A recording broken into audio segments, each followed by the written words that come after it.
자식 입에 들어갈 음식을 챙기는 어미의 새벽은 해보다 먼저 뜹니다. 동력이 채 밝아오기도 전인 시각, 저는 부엌 아궁이에 불을 지피며 하루를 시작했어요. 가마솥에선 구수한 들깨죽이 끓고 제 손은 서울 갈 보따리를 꾸리느라 분주했지요. 며칠 전부터 마당에 널어 바싹 말린 무청 시래기는 삶의 지혜처럼 구수한 향을 풍겼습니다. 작년 가을 제 손으로 직접 거둔 들깨는 한 알 한 알 정성껏 씻어 말리고 덮어냈지요. 그걸 방앗간에 가져가 짜낸 들기름은 그 고소한 냄새만으로도 사람 혼을 쏙 빼놓을 정도랍니다. 아들 현수가 이 기름에 계란 프라이 하나만 해줘도 밥 2공기는 거뜬히 비우곤 했어요. 보따리 맨 아래에는 잘 말린 시래기와 표고버섯을 깔고 그 위에는 손수 빻은 고춧가루와 들깨가루를 꼼꼼히 쌌습니다. 행여나 터질세라 헝겊으로 몇 번이나 동염했지요. 마지막으로 어젯밤 텃밭에서 막 따온 싱싱한 상추와 아삭한 오이를 신문지에 돌돌 말아 넣었습니다. 이고 지고 갈 생각을 하니 벌써부터 허리가 뻐근했지만 이걸 받아먹고 기운낼 아들 녀석 부부를 생각하면 힘든 줄도 몰랐어요. 세상 모든 어미의 마음이 다 그렇지 않겠어요. 내 자식이 타지에서 행여나 굶고 다닐까, 인스턴트 음식으로 대충 끼니를 때울까 노심초사하는 마음 말입니다. 그렇게 꿀인 보따리 2개를 들고 이른 새벽 첫 차에 몸을 실었습니다. 터미널까지 태워주겠다는 이장님을 굳이 마다하고 나선 길이었지요. 동이 터오는 새벽의 차가운 공기를 가르며 정류장으로 향하는 내내 제 마음은 벌써 서울에 가 있었습니다. 차창 밖으로 스쳐 지나가는 풍경들은 눈에 들어오지도 않았어요. 그저 아들 녀석이 어렸을 적 좋아하던 반찬은 무엇이었는지, 며느에는 어떤 음식을 즐겨 먹는지 머릿속으로 저녁 밥상을 수십 번도 더 차려보았지요. 5시간이 넘는 긴 시간이었지만 자식 보러 가는 어미에게 그 정도는 찰나일 뿐입니다. 버스에서 꾸벅꾸벅 졸다가도 혹여나 내릴 곳을 지나칠세라 몇 번이나 눈을 비비며 정신을 차렸습니다. 드디어 서울 땅에 발을 디뎠을 땐 이미 해가 중천에 떠 있었습니다. 높은 건물들이 뿜어내는 후텁지근한 공기와 귀가 멍멍할 정도의 소음은 여전히 적응이 안 돼요. 저는 익숙하게 지하철역으로 발걸음을 옮겼습니다. 사람들로 가득 찬 계단을 무거운 짐을 들고 오르내리는 건 여간 힘든 일이 아니었지만 이제 곧 아들 얼굴을 볼 수 있다는 생각에 다시 한번 힘을 냈지요. 드디어 아들 녀석이 사는 아파트 단지에 도착해 초인종을 눌렀습니다.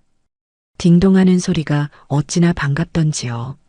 잠시 후 문이 열리고 며느리 최소영이 무표정한 얼굴로 저를 맞았습니다. 오셨어요, 어머니.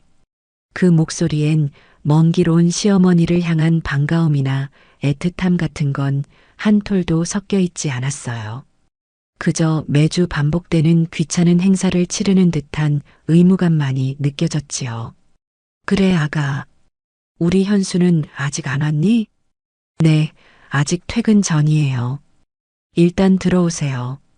저는 며느리를 따라 집 안으로 들어서며 제가 들고 온 보따리들을 현관 한쪽에 내려놓았습니다. 그 내용물이 무엇인지, 얼마나 무거운지 며느리는 관심조차 없어 보였어요. 그저 거실 소파에 비스듬히 누워 스마트폰 화면만 들여다볼 뿐이었지요. 집안은 모델하우스처럼 깔끔했지만 사람 사는 온기라고는 조금도 느껴지지 않았습니다. 하얗고 네모 반듯한 가구들, 어디를 봐도 먼지 한 톨 없는 바닥. 제 눈에는 그 모든 것이 너무나 차갑고 낯설게만 보였어요. 어머니, 근데 그걸 다 어쩌려고 또 가져오셨어요? 저희 집 냉장고 작은 거 아시잖아요. 역시나 며느리의 첫마디는 가시가 돋쳐 있었습니다. 저는 애써 웃으며 말했지요. 이거 다 너희들 먹이려고 가져온 귀한 것들이야. 시래기는 국 끓여 먹고 들기름은 나물 무쳐 먹으면 얼마나 맛있는데. 요즘 누가 그런 걸 해 먹어요. 인터넷으로 주문하면 반찬 가게에서 다 만들어서 배달해 주는데. 그리고 어머니, 저희 집은 유기농만 먹어요.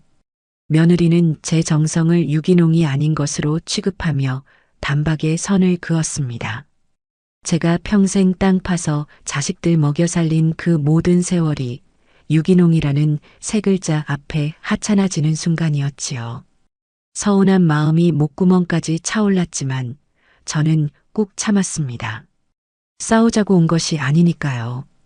저는 잠시 숨을 고른 뒤 보따리를 풀기 시작했습니다. 그래도 이건 내가 직접 키우고 만든 거라 맛이 달라. 정리만 좀 해놓을게.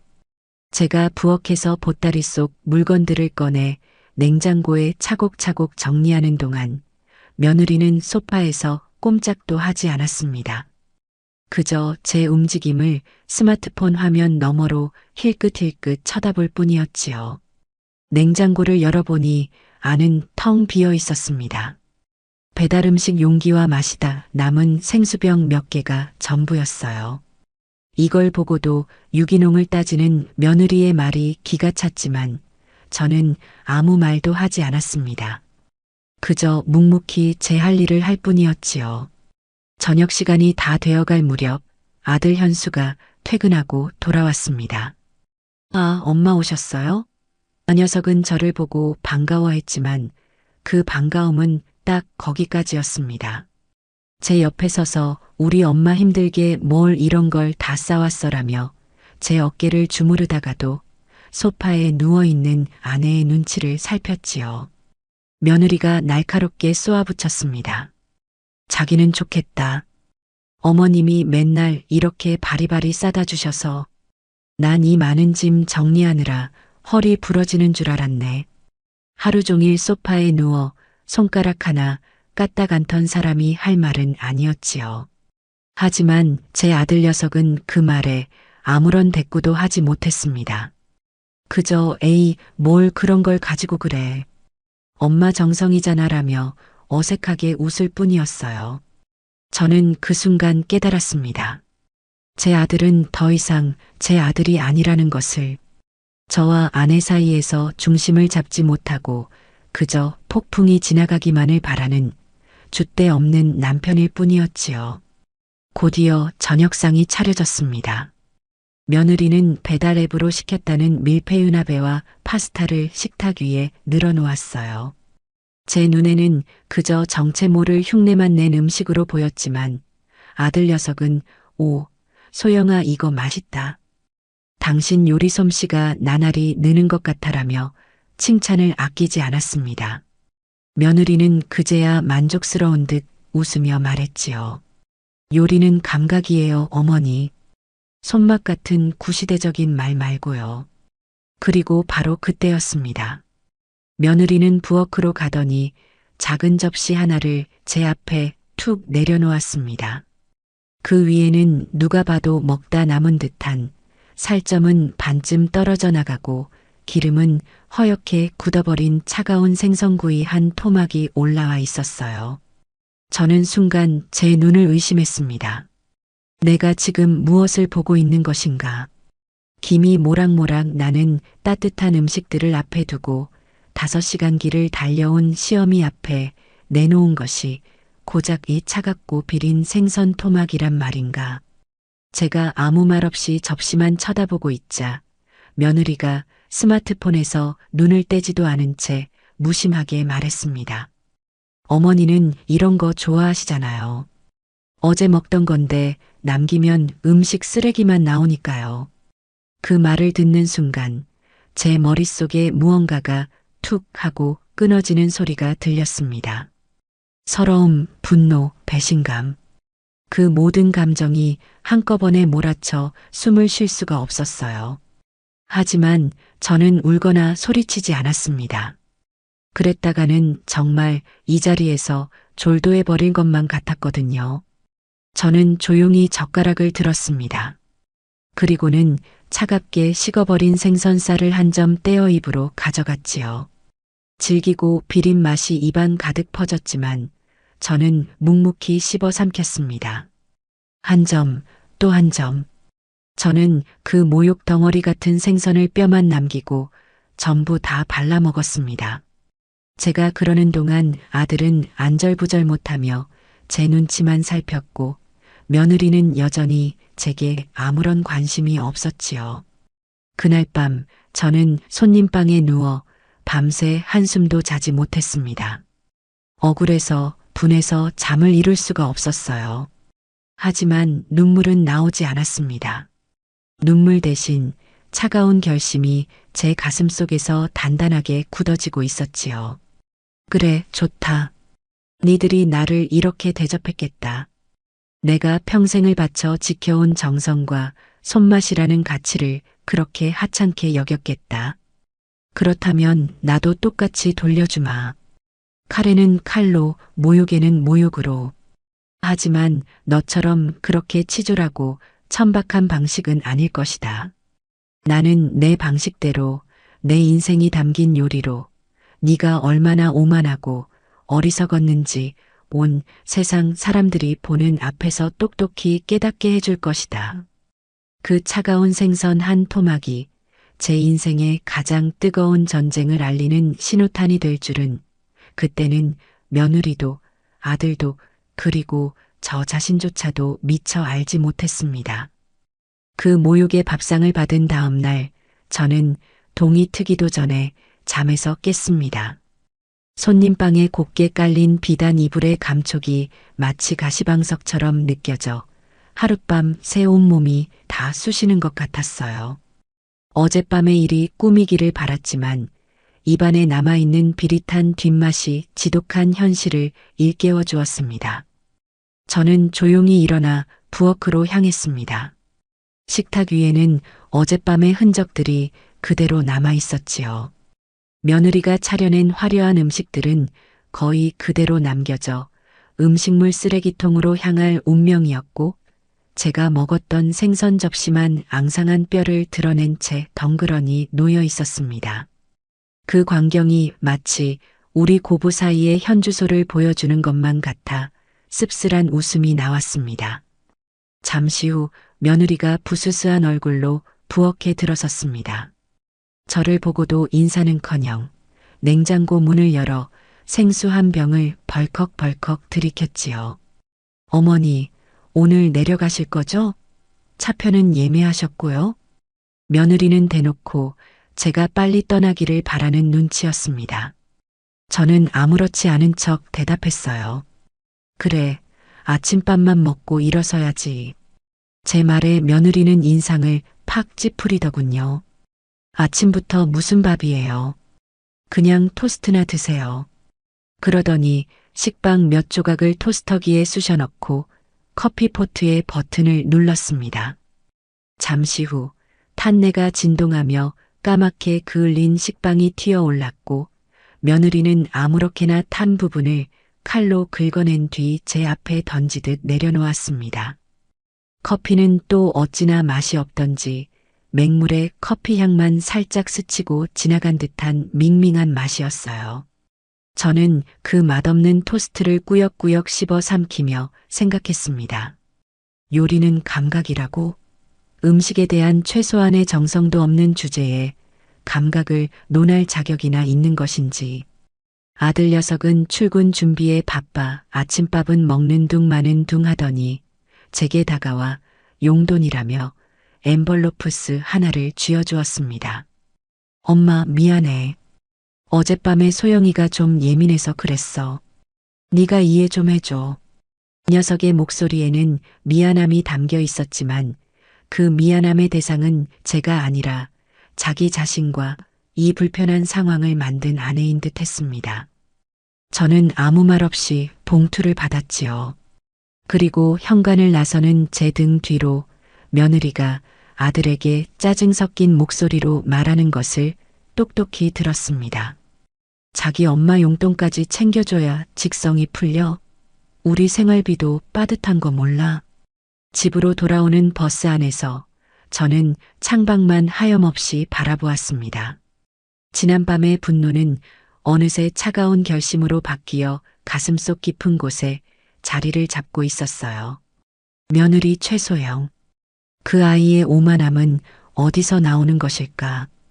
그것은 단순히 버릇이 없는 것을 넘어 자신이 믿는 가치 외의 모든 것을 틀렸다고 여기는 얄팍한 신념에서 비롯된 것이었습니다. 화려하고 자극적이고 사진 찍기 좋은 음식만이 진짜 요리라고 믿는 아이. 땀과 시간과 기다림이 만들어내는 깊은 맛의 가치를 모르는 아이. 그렇다면 알려줘야지요. 진짜 맛이 무엇인지, 진짜 요리가 무엇인지. 그 아이가 가장 자신 있어 하는 방식으로 가장 화려한 무대 위에서 처절하게 깨닫게 해줘야 했습니다. 시골집에 돌아와 며칠을 알아누웠습니다. 몸살이 아니라 마음살이었지요. 밥맛도 없고 잠도 오지 않았습니다. 멍하니 텔레비전을 켜놓고 시간을 죽이던 어느 날 오후였어요.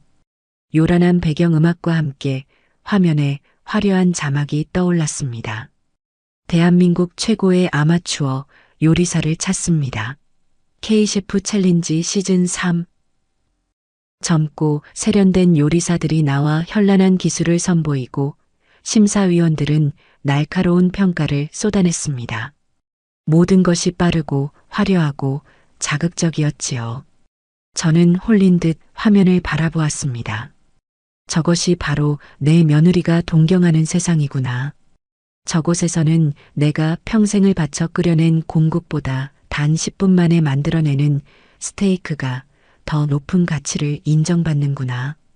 바로 그때 전화벨이 울렸습니다. 아들 현수였지요. 녀석의 목소리는 평소보다 한 톤 높아져 있었습니다. 엄마, 지금 TV 봐. 소영이가 저기 나간대. K셰프 챌린지. 저는 아무 말도 하지 않았습니다. 엄마, 대단하지 않아? 우리 소영이가 저기서 우승할지도 몰라. 엄마도 꼭 소영이 응원해줘야 해. 아들은 철없이 떠들어댔습니다. 녀석에게 어젯밤의 모욕은 이미 잊힌 과거일 뿐이었지요. 제가 전화를 끊으려 하자 아들이 다급하게 말했습니다. 아, 맞다, 엄마. 내가 소영이 SNS 주소 보내줄게. 여기 들어가면 멋진 사진 많으니까 좋아요도 좀 눌러주고 그래. 잠시 후 휴대폰으로 메시지 하나가 도착했습니다. 난생 처음 보는 복잡한 주소를 누르자 며느리의 얼굴이 화면 가득 나타났어요.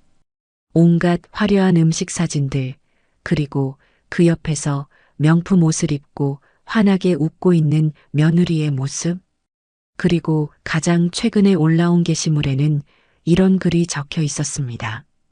드디어 저의 진가를 보여줄 시간이네요. K셰프 챌린지 본선 진출 확정. 요리는 정성이 아니라 감각이죠. 구시대적인 손맛은 이제 안녕. 해시태그 K셰프 도전, 해시태그 요리는 감각, 해시태그 손맛은 옛말, 해시태그 최소영이 접수한다. 저는 그 글을 읽는 순간 마지막까지 남아있던 일말의 망설임을 완전히 떨쳐버렸습니다. 구시대적인 손맛. 그래, 그 구시대적인 손맛이 얼마나 무서운지 네가 감각이라고 부르는 그 얄팍한 재주를 어떻게 이기는지 똑똑히 보여주마. 이건 더 이상 집안 싸움이 아니다. 이건 내가 살아온 세월 전체와 내 어머니의 어머니로부터 물려받은 이 땅의 맛을 지키기 위한 싸움이다.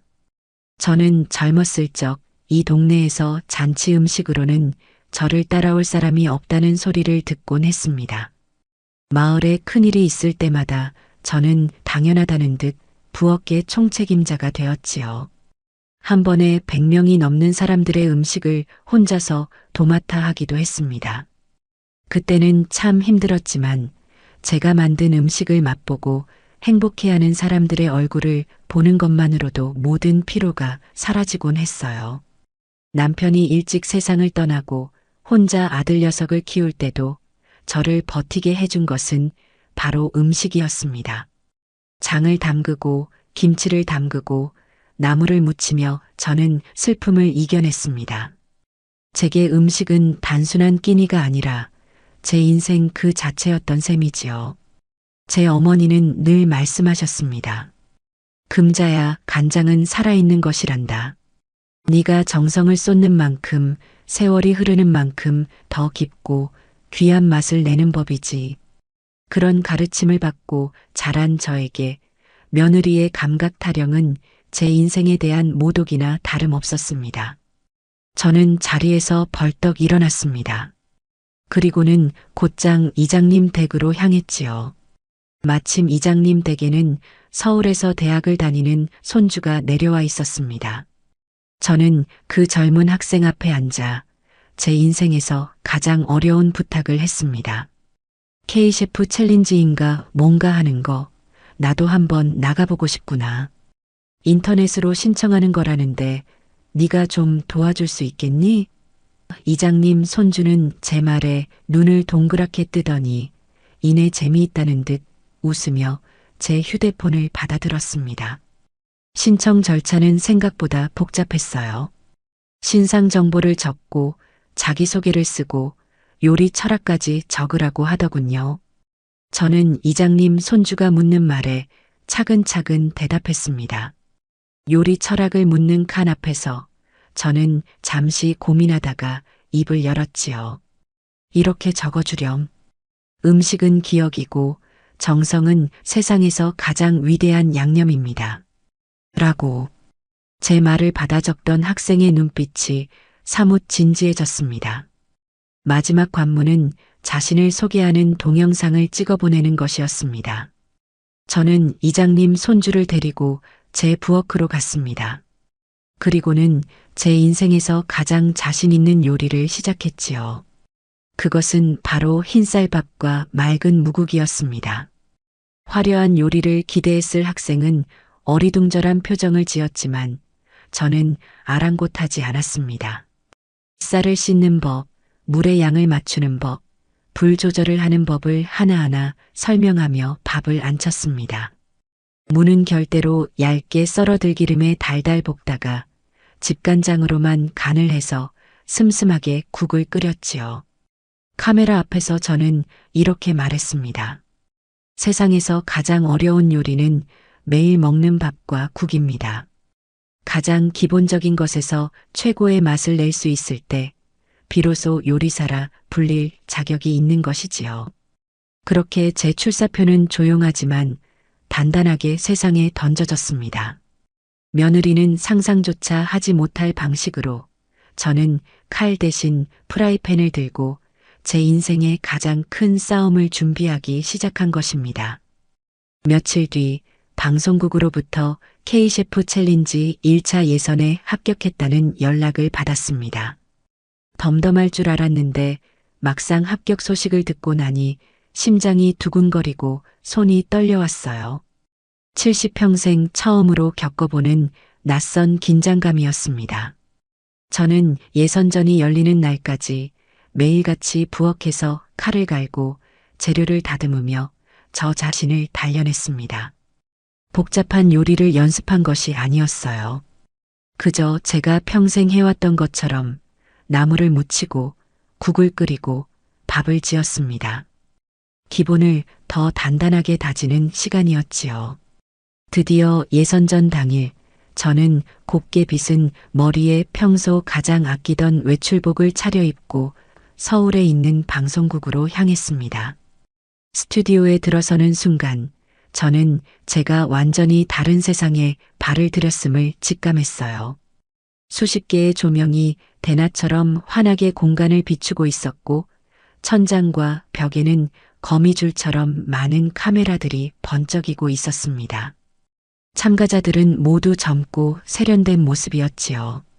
저처럼 허리 굽은 촌부는 어디를 봐도 찾아볼 수가 없었습니다. 모두가 저를 신기한 듯 쳐다보았지만 저는 애써 태어난 척하며 제게 배정된 조리대 앞에 섰습니다. 최신식 인덕션과 번쩍이는 조리도구들이 제게는 너무나 낯설었어요. 잠시 후 며느리 최소영이 스튜디오에 들어섰습니다. 마치 연예인이라도 된 것처럼 화려한 옷차림에 짙은 화장을 하고 있었지요. 저를 발견한 며느리는 경악을 금치 못하는 표정이었습니다. 마치 귀신이라도 본 사람처럼 얼굴이 새하얗게 질려 저를 향해 성큼성큼 다가왔습니다. 어머니, 지금 여기서 뭐 하시는 거예요? 여기가 어디라고 어머니가 오세요? 며느리는 주변의 시선도 아랑곳하지 않고 제게 쏘아붙였습니다. 저는 조용히 대답했지요. 나도 요리사 자격으로 왔다. 너만 요리하라는 법 있니? 지금 저 망신 주려고 일부러 이러시는 거죠? 그렇죠? 망신은 스스로 주는 것이지 남이 주는 게 아니란다.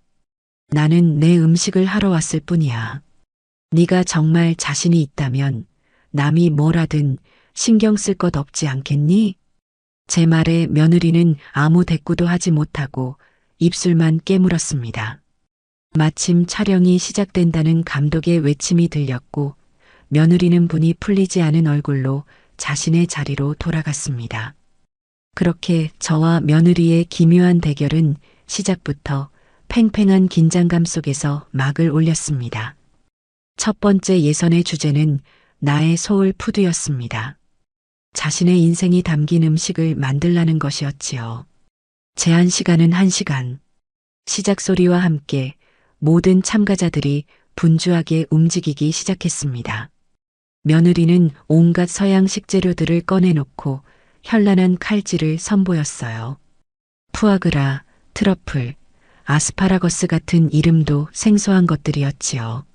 잠시 후 며느리는 푸아그라를 곁들인 된장 리소토라는 요리를 완성해 심사위원 앞에 내놓았습니다. 하얀 접시 위에 담긴 모습은 그럴싸해 보였어요. 젊은 푸드 블로거 출신의 심사위원은 된장의 구수함과 푸아그라의 녹진함이 만나 새로운 맛의 지평을 열었네요. 정말 대담하고 창의적인 시도입니다. 라며 극찬을 아끼지 않았습니다. 며느리의 어깨가 으쓱 올라가는 것이 보였지요. 하지만 한식 대가인 박철곤 심사위원장의 표정은 달랐습니다. 그는 굳은 얼굴로 리소토를 한 숟갈 맛보더니 이내 숟가락을 내려놓았습니다. 최소영 씨, 아이디어는 좋습니다. 하지만 이건 뿌리가 없는 요리예요. 된장은 그저 짠맛을 내는 솥으로 전락해버렸고 푸아그라의 기름진 맛이 모든 맛의 균형을 무너뜨리고 있습니다. 화려한 재료를 쓴다고 해서 좋은 요리가 되는 것이 아닙니다.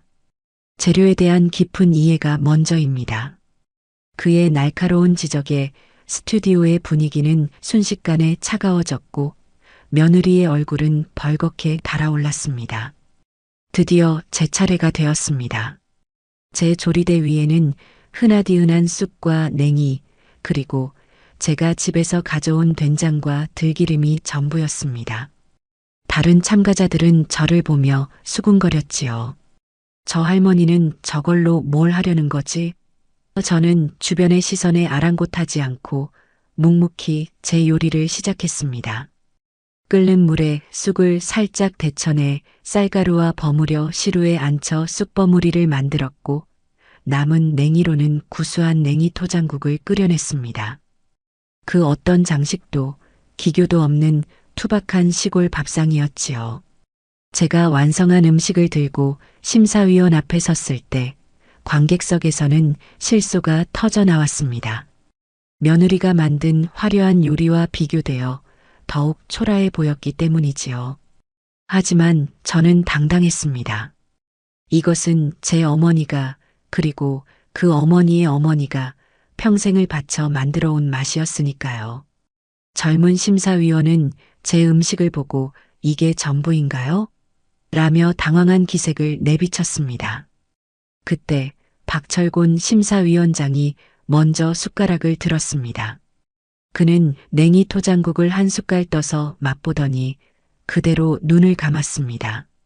한참을 맛을 음미하던 그는 이내 나지막이 탄성을 내뱉었습니다. 세상에 이 향기는 그는 연이어 쑥버무리를 한 입 베어 물었습니다. 그리고는 저를 바라보며 믿을 수 없다는 표정으로 물었지요.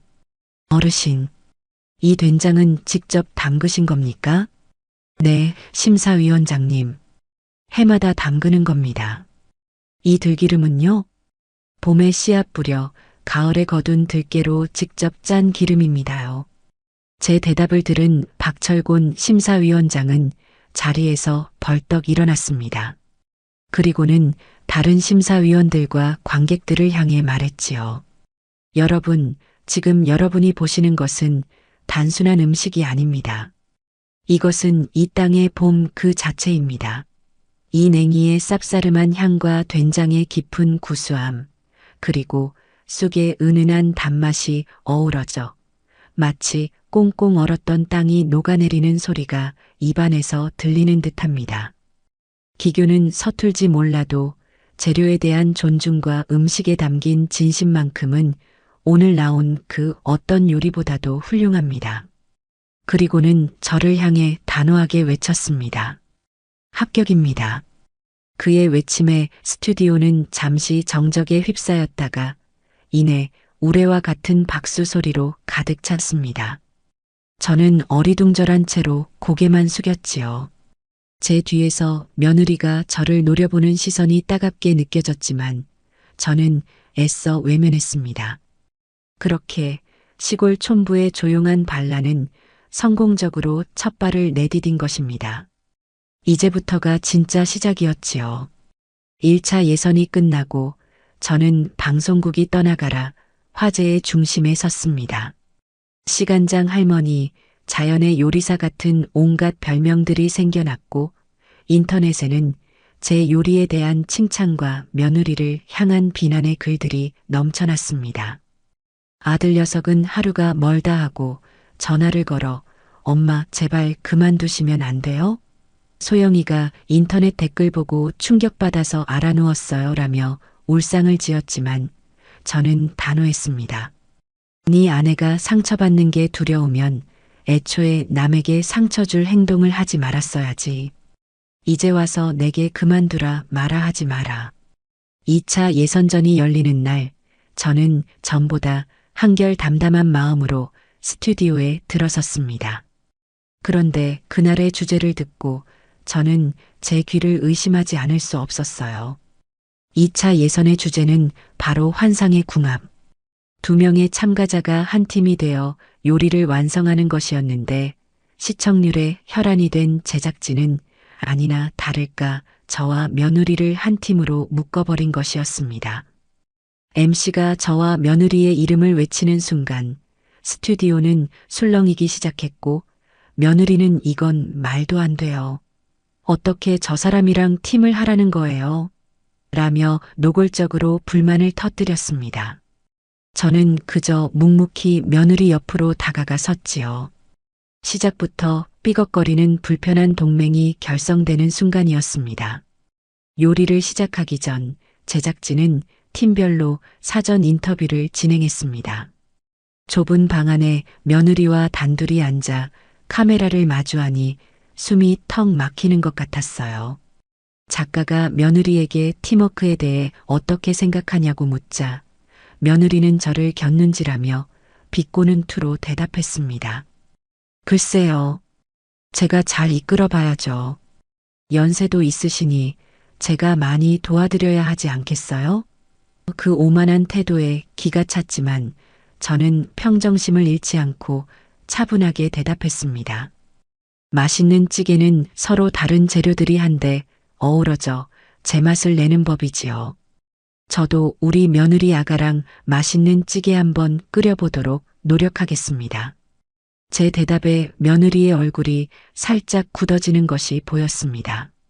그날의 미션은 바다와 육지의 만남, 즉 해산물과 육류를 모두 사용해 하나의 요리를 완성하는 것이었습니다. 조리대에 서자마자 며느리는 저를 없는 사람 취급하기 시작했습니다. 어머니는 그냥 제가 시키는 재료 손질이나 하세요. 괜히 나섰다가 일 그르치지 마시고요. 그러더니 혼자서 양고기와 관자, 새우 같은 고급 재료들을 잔뜩 꺼내놓고 요리 계획을 세우기 시작했습니다. 며느리는 너무나 많은 것을 보여주려 욕심을 부리고 있었어요. 양고기는 수비드 머신이라는 기계에 넣어 익히고, 관자는 토치로 겉만 살짝 그을리고, 새우는 소스를 만들어 곁들이겠다는 제가 듣기엔 너무나 복잡하고 산만한 계획이었지요. 저는 며느리가 시키는 대로 묵묵히 채소를 다듬고 재료를 손질했습니다. 하지만 제 눈에는 며느리의 불안한 움직임이 모두 보였어요. 너무 많은 일을 한꺼번에 하려다 보니 허둥대기 시작한 겁니다. 소스를 만들다 냄비를 태워 먹기 일쑤였고, 채소를 썰다 손을 베일 뻔하기도 했습니다. 제가 옆에서 아가, 그건 그렇게 하는 게 아닌데라고 한마디 거들라치면 어머니는 요리도 모르면서 참견하지 마세요. 라며 날카롭게 소리를 질렀지요. 시간은 야속하게 흘러갔습니다.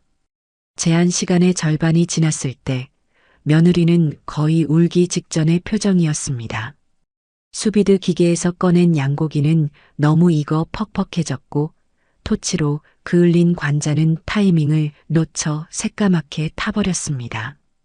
엎친 데 덮친 격으로 소스 맛을 보던 며느리는 소금을 쏟아 넣어버리는 결정적인 실수를 저지르고 말았지요. 아, 어떡해. 망했어. 다 망했어. 며느리는 자리에 주저앉아 머리를 감싸쥐었습니다. 모든 것을 포기한 듯한 모습이었지요. 저는 더 이상 지켜보고만 있을 수 없었습니다. 저는 며느리를 일으켜 세우며 단호하게 말했습니다. 아직 안 끝났다. 지금부터 내가 하라는 대로 하거라. 그리고는 조리대의 지휘권을 가져왔습니다. 저는 먼저 너무 익어버린 양고기를 아주 얇게 저면했습니다. 그리고는 팬에 기름을 두르고 다진 마늘과 파를 볶아 향을 낸 뒤 간장과 꿀, 배즙을 넣어 즉석에서 양념장을 만들어 얇게 썬 양고기를 넣고 재빨리 볶아냈지요. 너비아니를 응용한 방식이었습니다. 새까맣게 타버린 관자는 과감히 버리고, 남은 관자와 새우는 밀가루와 계란물을 입혀 노릇노릇하게 전을 부쳤습니다. 소금에 절어 짜게 된 소스는 감자와 물을 급하게 갈아 넣어 짠맛을 중화시키고, 들깨가루를 듬뿍 넣어 구수한 맛을 더했지요. 제 손은 보이지 않을 정도로 빠르게 움직였습니다. 평생을 부엌에서 살아온 제게 이 정도 위기는 위기도 아니었으니까요. 며느리는 넋을 잃은 채 제 움직임을 바라보고 있었습니다. 마치 처음 보는 사람인 양 경이로운 눈빛으로 저를 쳐다보았지요. 제한 시간이 끝나기 직전 우리는 간신히 접시를 완성해 제출했습니다. 며느리가 처음에 구상했던 화려한 요리는 아니었지만 너비아니와 해물전, 그리고 구수한 들깨 소스가 어우러진 정갈하고 푸짐한 한식 한 상이 차려졌지요. 심사위원들은 우리 요리를 맛보고는 고개를 갸웃거렸습니다. 박철곤 심사위원장이 입을 열었지요. 참으로 기묘한 요리입니다.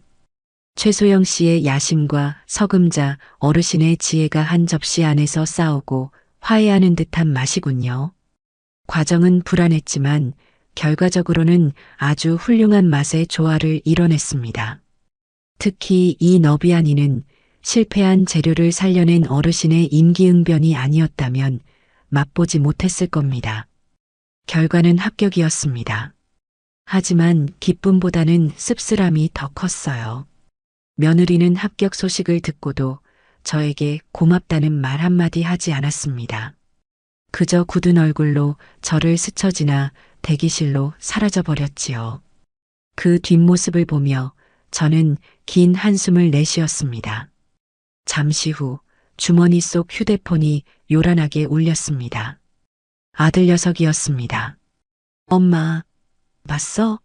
두 사람 같이 요리하는 거 정말 멋있었어. 환상의 팀워크던데? 역시 우리 엄마랑 우리 아내야. 그 녀석의 해맑은 목소리를 들으며 저는 어쩌면 이 싸움에서 가장 어리석고 불쌍한 것은 아무것도 모르는 채 우리 사이를 맴돌고 있는 저 아들 녀석일지도 모른다는 생각을 했습니다. 불편하기 짝이 없었던 2차 예선이 끝나고 방송국을 나서는 길, 며느리와 저는 한마디 말도 섞지 않았습니다. 대기실에 머무는 내내 그 아이는 마치 제가 투명인간이라도 되는 양 철저히 무시했지요. 간간히 느껴지는 그 아이의 칼날 같은 시선이 제 등 뒤에 박히는 것 같았지만 저는 애써 모르는 척 창밖만 바라보았습니다.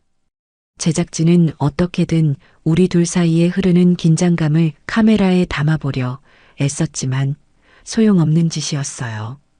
이미 제 마음은 단단히 닫혀 있었고 며느리의 마음은 분노로 들끓고 있었으니까요. 아들 녀석이 급하게 보냈다는 택시를 타고 버스 터미널로 향하는 내내 차 안에는 숨막히는 침묵만이 흘렀습니다. 운전기사 아저씨가 라디오 볼륨을 줄일 정도로 그 침묵은 무겁고 날카로웠지요.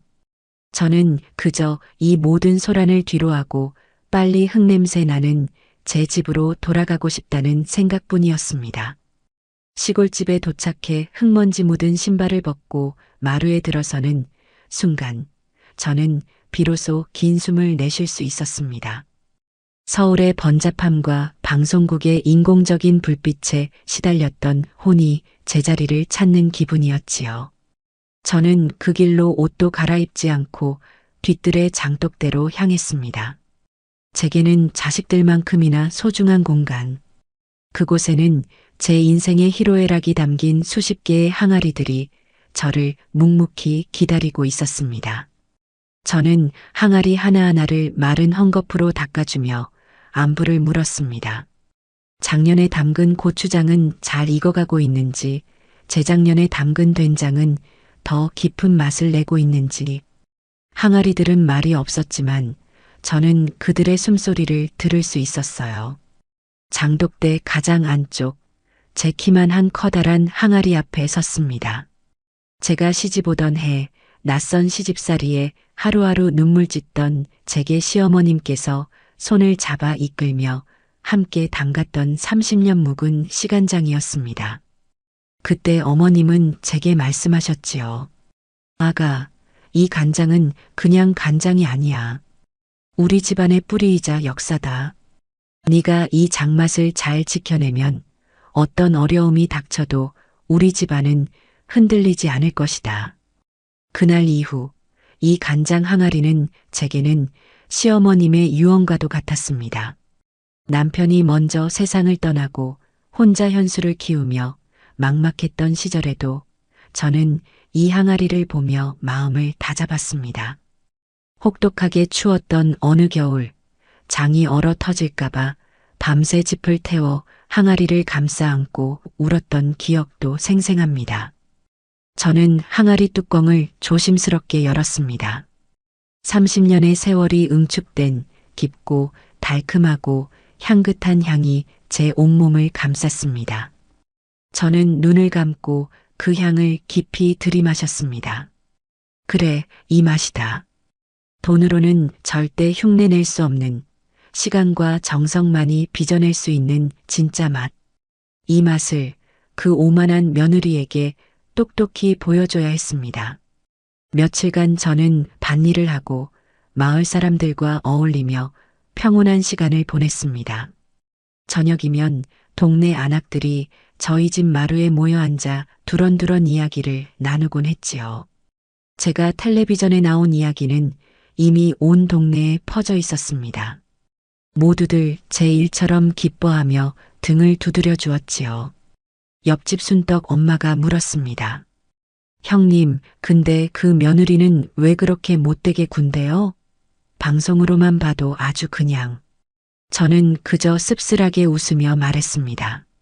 다 내 자식 가르침이 부족한 탓이지. 아직 세상을 덜 살아서 진짜 귀한 것이 무엇인지 모르는 게야.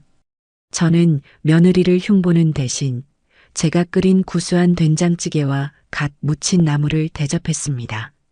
제 음식을 맛보고 행복해하는 이웃들의 얼굴을 보니 방송국의 화려한 조명 아래서 느꼈던 긴장감이 눈 녹듯 사라지는 것 같았어요.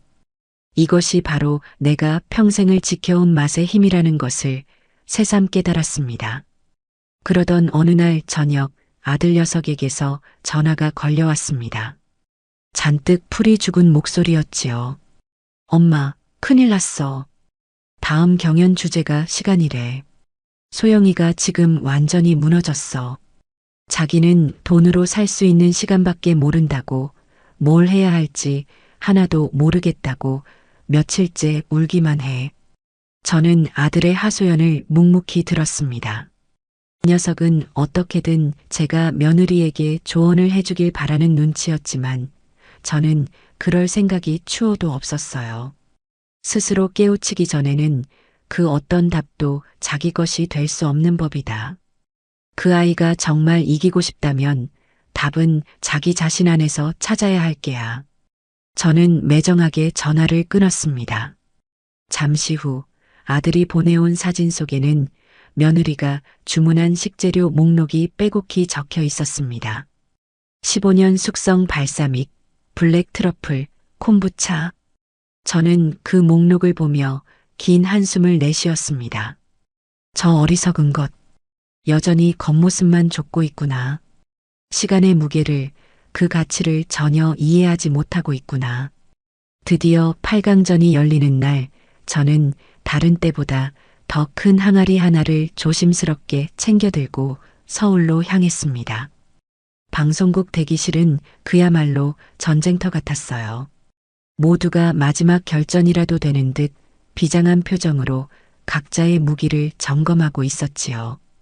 그날은 대한민국에서 가장 깐깐하고 무섭기로 소문난 음식평론가 마상필 씨가 특별심사위원으로 온다는 소식에 스튜디오에는 유독 무거운 긴장감이 감돌았습니다. 그는 요리사들 사이에서 백정의 칼이라 불릴 정도로 맛없는 음식에 대해서는 가차없는 비평을 쏟아내는 인물이었습니다.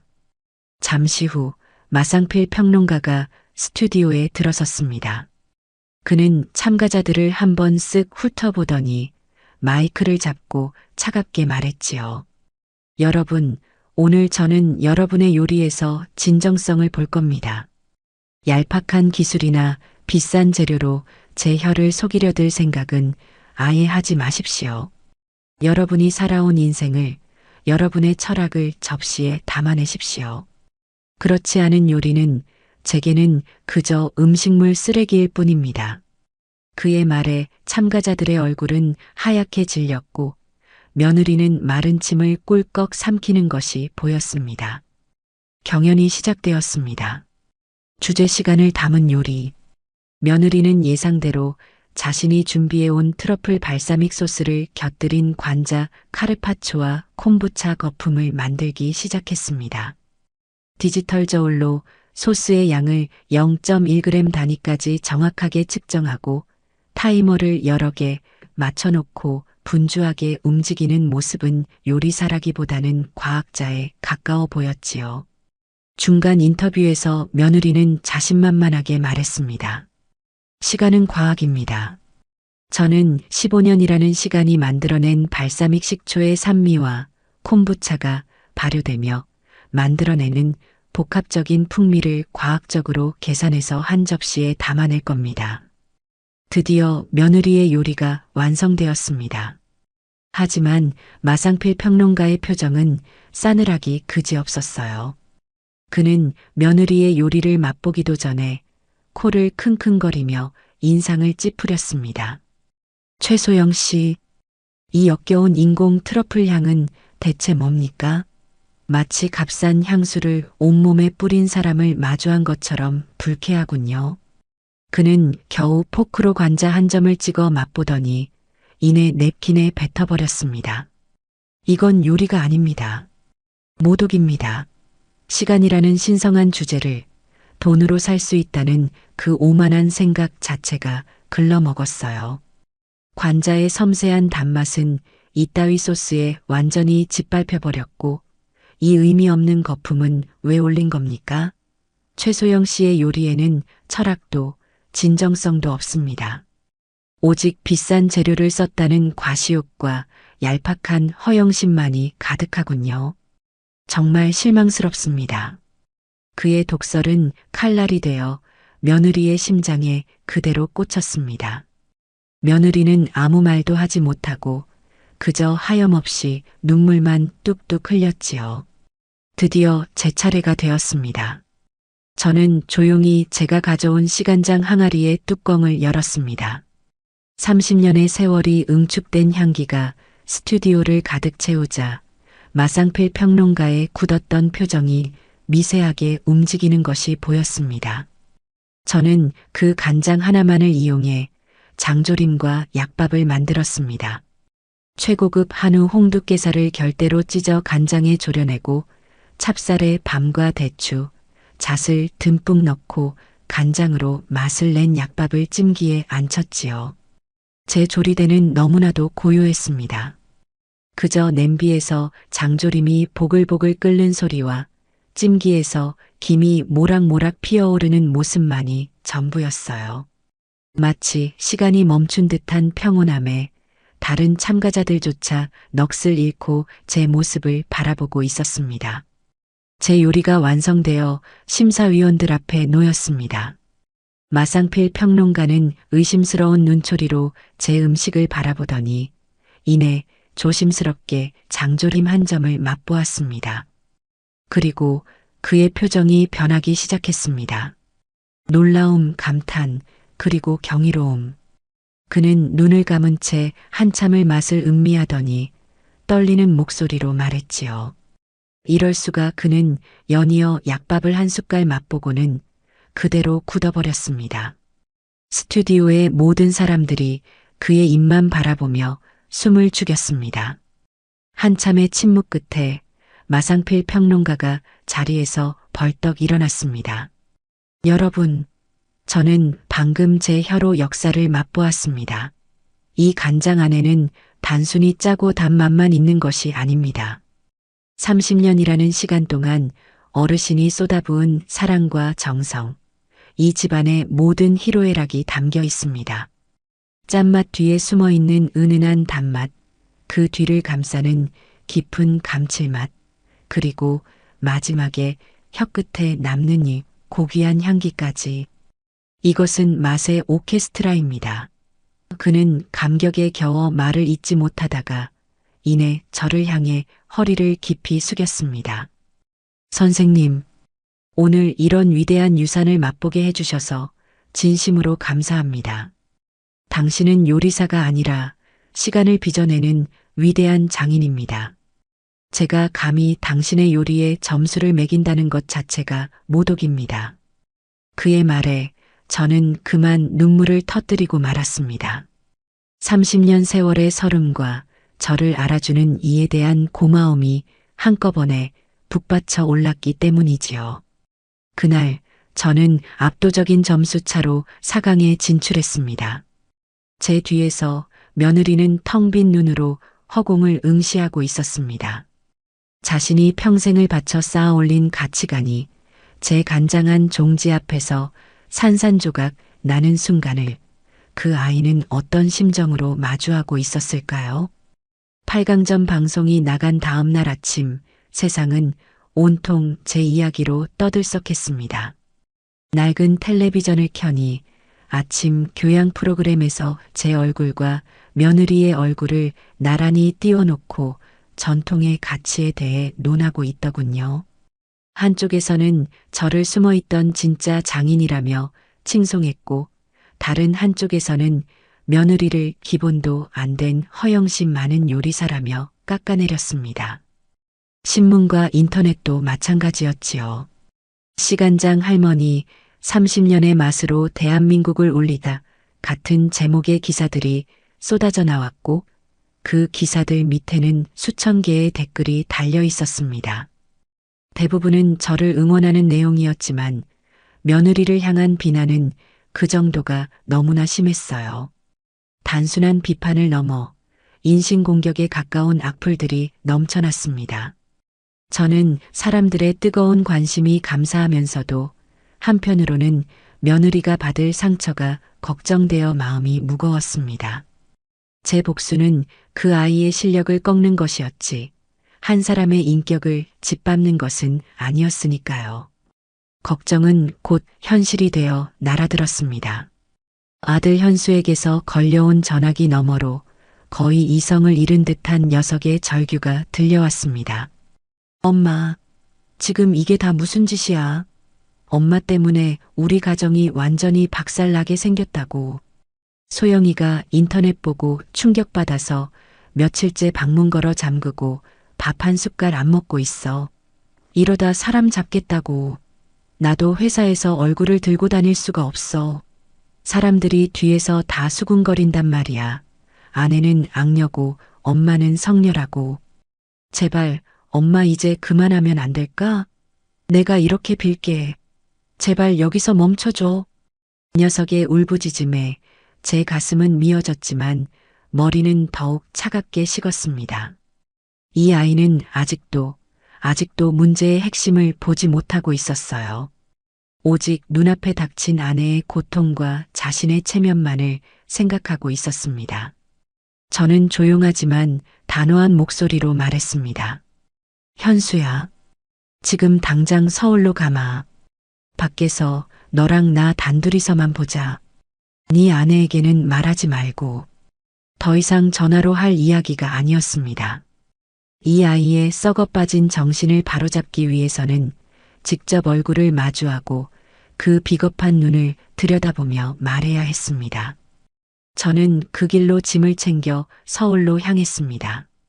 약속 장소인 조용한 찻집에 먼저 도착해 앉아 있자니 창밖으로 보이는 서울의 풍경이 유독 더 삭막하게 느껴졌습니다. 잠시 후 현수가 초췌한 얼굴로 셔츠에 넥타이도 삐뚤게 맨 채 헐레벌떡 찻집으로 들어섰습니다. 자리에 앉자마자 녀석은 또다시 제게 원망 섞인 하소연을 늘어놓기 시작했어요. 저는 녀석이 할 말을 모두 쏟아낼 때까지 그저 묵묵히 들어주었습니다. 한참을 떠들던 녀석이 지쳐서 말을 멈추었을 때 제가 비로소 입을 열었습니다. 현수야, 네 아내가 지금 왜 저렇게 힘들어하는 것 같으냐? 그야 엄마 때문에 방송에서 망신당하고 온 세상 사람들한테 욕을 먹으니까 그렇지. 아니다. 그건 표면적인 이유일 뿐 본질이 아니야.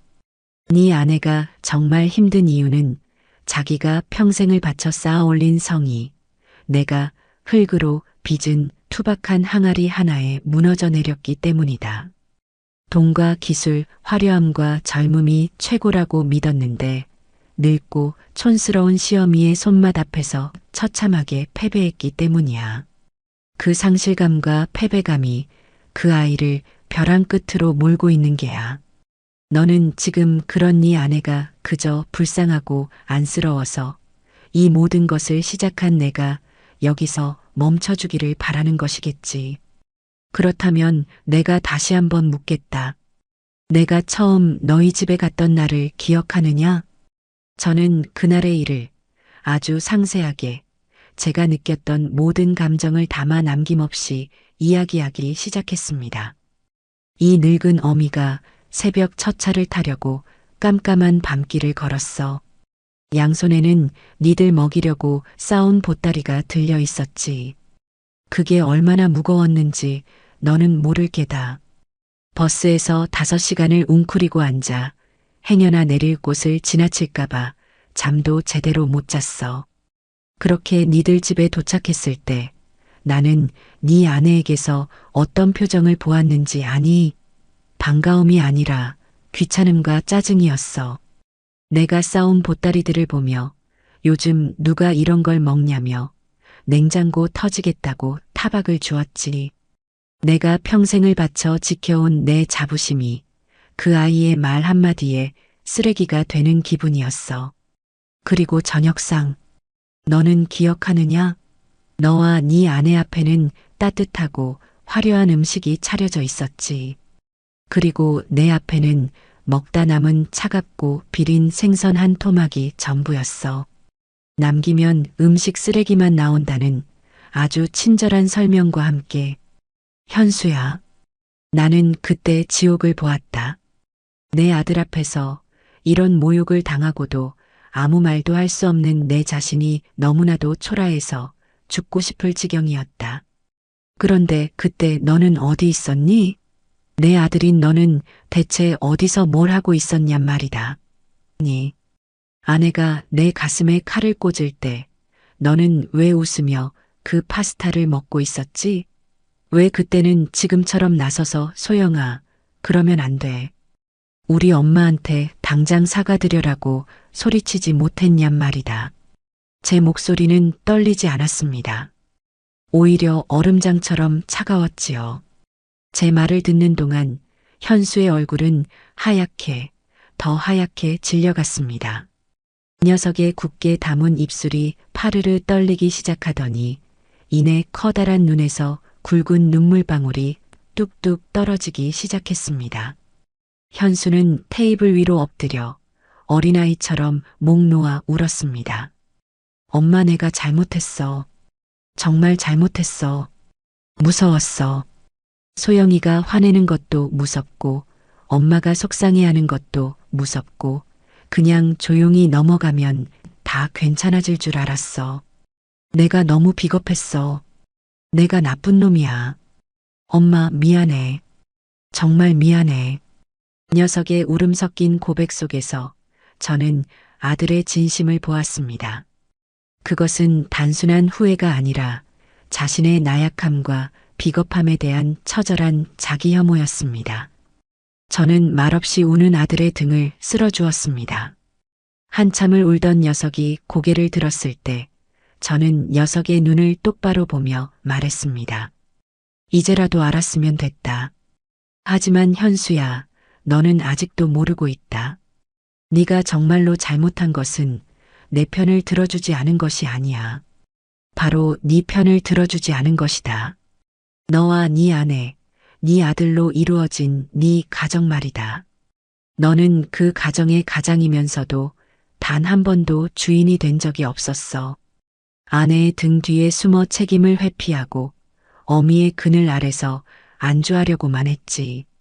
네가 바로 서지 못하니 네 아내도 길을 잃고 헤매는 것이다. 네 가정을 지키고 싶으냐? 그렇다면 이제부터라도 가장 노릇 제대로 하거라. 누구의 편을 드는 어리석은 짓을 하는 게 아니라 옳고 그름을 똑바로 분별하고 어떤 비바람이 불어와도 네 가족을 지켜낼 수 있는 단단한 기둥이 되란 말이다. 찻집을 나서는 아들의 어깨는 여전히 축 처져 있었지만 그 눈빛만은 이전과 분명히 달라져 있었습니다. 저는 비에 젖은 서울의 거리를 걸어가는 아들의 뒷모습을 한참 동안이나 바라보았습니다. 어미의 손으로 아들의 가슴을 헤집는 것은 너무나도 아픈 일이었지만 썩은 살을 도려내지 않고서는 새살이 돋아날 수 없는 법이지요. 제 아들은 이제야 비로소 고통스러운 성장의 첫걸음을 내디딘 것입니다. 아들과의 폭풍 같은 만남이 있고 난 뒤 저는 다시 시작될 경연 준비에만 온전히 집중했습니다. 이제 남은 사람은 단 넷. 저와 며느리 그리고 요리에 대한 순수한 열정으로 가득 찬 젊은 요리학도와 30년간 묵묵히 자신의 식당을 지켜온 중년의 사장님이었습니다. 준결승전이 열리는 날 스튜디오의 분위기는 그야말로 살얼음판 같았어요. 이제는 서로가 서로에게 가장 강력한 경쟁자라는 것을 모두가 알고 있었기 때문이지요. 며느리는 며칠 사이 무슨 일이 있었는지 정과는 사뭇 다른 모습이었습니다. 날카롭고 도끼서린 기운은 많이 누그러져 있었지만 대신 그 빈자리를 깊은 고뇌와 처절한 절박함이 채우고 있었지요. 대기실에서도 저와는 눈도 마주치지 않았지만 예전처럼 노골적인 적의를 드러내지도 않았습니다. 그저 깊은 생각에 잠겨 자신의 손만 말없이 내려다볼 뿐이었어요. 젊은 요리학도는 대기실에서 제게 다가와 수줍게 인사를 건넸습니다. 선생님, 지난번 장조림은 정말 제 인생 최고의 음식이었습니다. 저도 선생님처럼 사람의 마음을 움직이는 요리를 하고 싶습니다. 그 순수한 열정이 담긴 눈을 보니 제 마음도 덩달아 따뜻해지는 것 같았어요. 저는 그 학생의 손을 잡아주며 말했습니다. 마음으로 요리하면 그 마음은 반드시 전해지는 법이란다. 제 말에 학생은 감격한 듯 연신 고개를 숙였습니다. 그 모습을 며느리는 멀찍이서 복잡한 표정으로 지켜보고 있었지요. 드디어 준결승전의 주제가 발표되었습니다. 전통의 재해석. 이 주제가 발표되는 순간 저는 며느리의 어깨가 미세하게 움찔하는 것을 보았습니다. 재해석이야말로 자신이 가장 자신 있어 하면서도 가장 처참하게 실패했던 분야였으니까요. 며느리는 아마도 이번에야말로 자신의 모든 것을 걸고 명예를 회복하리라 다짐하고 있을 터였습니다. 요리 시작 전 참가자들에게는 잠시 구상의 시간이 주어졌습니다. 며느리는 요리책이 가득 꽂힌 서가로 달려가 가장 두껍고 어려워 보이는 궁중요리책을 꺼내들고 미친 듯이 페이지를 넘기기 시작했습니다. 그 눈빛은 무언가에 홀린 사람처럼 광기마저 서려 있었어요. 반면 저는 조용히 눈을 감았습니다. 그리고 제 기억의 서랍을 열었지요. 제 인생에서 전통과 현대가 가장 아름답게 만났던 순간은 언제였을까? 한참을 생각하던 제 머릿속에 어릴 적 감기에 걸려 끙끙 앓던 현수의 얼굴이 떠올랐습니다. 그때 제가 끓여주었던 타락죽. 우유라는 서양의 재료와 쌀이라는 우리의 재료가 만나 아픈 아이의 속을 따뜻하게 위로해 주었던 그 기억. 그래, 바로 저거다. 재해석이란 새로운 것을 억지로 만들어내는 것이 아니라 기존의 것에 새로운 의미를 부여하는 것이다. 요리가 시작되기 직전 제 휴대폰이 짧게 울렸습니다. 아들 현수에게서 온 문자였지요. 엄마, 응원할게. 그리고 소영이도. 그 짧은 문자에 저는 그만 웃음이 터지고 말았습니다. 철부지 같던 제 아들이 드디어 조금은 어른이 된 모양입니다. 저는 그 어느 때보다도 편안한 마음으로 조리대 앞에 섰습니다. 요리가 시작되자 며느리는 예상대로 궁중요리의 꽃이라 불리는 신선로를 만들기 시작했습니다. 수십 가지에 달하는 채소와 고기, 해산물을 각각 다른 방식으로 조리해서 화려한 신선로 틀 안에 담아내는 그야말로 기술과 정성의 집약체인 요리였지요. 며느리의 손놀림은 그 어느 때보다도 빠르고 정확했습니다. 하지만 저는 볼 수 있었어요. 그 아이의 이마에 송골송골 맺힌 식은땀과 미세하게 떨리는 손끝을. 그 아이는 지금 요리를 하는 것이 아니라 벼랑 끝에서 사투를 벌이고 있었습니다. 모든 것을 완벽하게 해내야 한다는 강박에 사로잡혀 요리가 주는 즐거움을 완전히 잊어버린 듯 했지요. 마지막에는 기어이 액체 질소까지 동원해 국물 위에 하얀 눈을 내리게 하는, 제가 보기에는 기이하기 짝이 없는 퍼포먼스까지 선보였습니다. 반면 제 조리대는 너무나도 평온했습니다. 저는 제가 가져온 작은 맷돌에 불린 쌀을 직접 갈았습니다. 서걱서걱 쌀이 갈리는 소리가 스튜디오에 정겹게 울려 퍼졌지요. 저는 곱게 간 쌀을 신선한 우유와 함께 뭉근한 불에 올려 나무 주걱으로 천천히, 아주 천천히 저어주었습니다. 마치 아픈 아이를 돌보는 어미의 마음으로 죽이 눕지 않도록 정성을 다했지요. 죽이 끓는 동안 저는 잣과 호두를 곱게 다져 고명을 만들고 시원하게 익은 동치미를 유기그릇에 담아냈을 뿐입니다. 그 모습이 너무나 단조로워 보였는지 다른 참가자들은 물론이고 카메라 감독조차 제게 별다른 관심을 보이지 않았어요. 하지만 저는 괜찮았습니다. 진짜 주인공은 화려한 겉모습이 아니라 그 안에 담긴 진심일 테니까요. 마침내 며느리의 신선로가 먼저 심사위원들 앞에 놓였습니다. 그 화려하고 웅장한 모습에 객석에서는 탄성이 터져 나왔지요. 하지만 심사위원들의 표정은 여전히 냉정했습니다. 마상필 평론가가 숟가락을 들기도 전에 입을 열었지요. 최소영 씨, 지난번에 실패해서 아무것도 배우지 못했군요. 당신은 여전히 본질을 보지 못하고 껍데기에만 집착하고 있습니다. 신선로의 핵심은 무엇입니까? 바로 화합입니다. 각기 다른 재료들이 뜨거운 국물 속에서 하나가 되어 더 깊은 맛을 내는 것, 그것이 바로 신선로의 철학입니다. 그런데 이 요리는 어떻습니까? 모든 재료가 내가 최고다라고 각자 소리를 지르고 있군요. 아름답기는 하지만 그 안에는 아무런 이야기도 감동도 없습니다. 이 차가운 질소 눈은 또 뭡니까?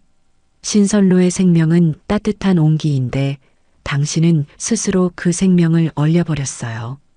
아주 실망스럽습니다. 그의 평가는 이전보다 더욱 차갑고 날카로웠습니다. 며느리는 이제 울지도 못하고 그저 핏기 없는 얼굴로 자리에 서 있을 뿐이었지요. 이어서 제 타락죽이 심사위원들 앞에 놓였습니다. 소박하기 그지없는 모습에 객석은 의아하다는 듯 술렁였습니다.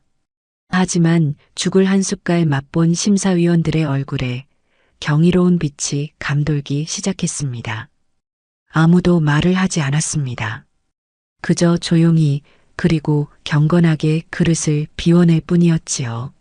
모든 그릇이 비워지고 난 뒤 한참의 침묵 끝에 마상필 평론가가 눈을 감은 채 나지막이 입을 열었습니다. 저는 방금 세상에서 가장 완벽한 위로를 받았습니다.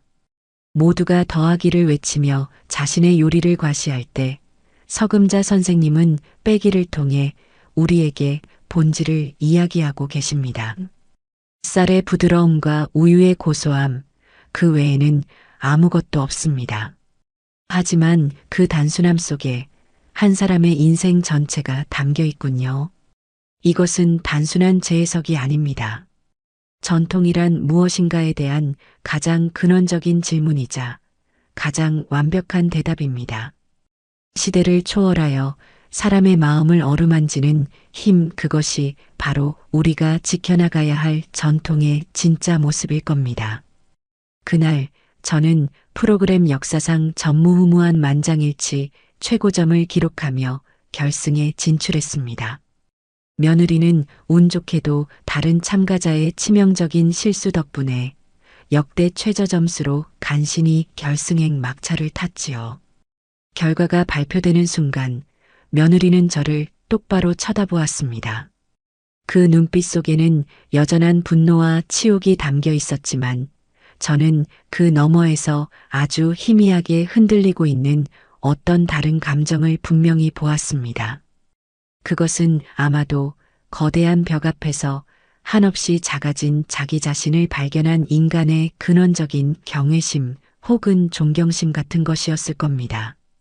그렇게 저와 며느리는 피할 수 없는 마지막 무대에서 외나무 다리의 원수처럼 다시 만나게 된 것입니다. 결승전 전날 밤 저는 서울의 호텔방에서 뜬 눈으로 밤을 지새웠습니다. 낯선 도시의 소음 때문도 푹신한 침대가 불편해서도 아니었어요.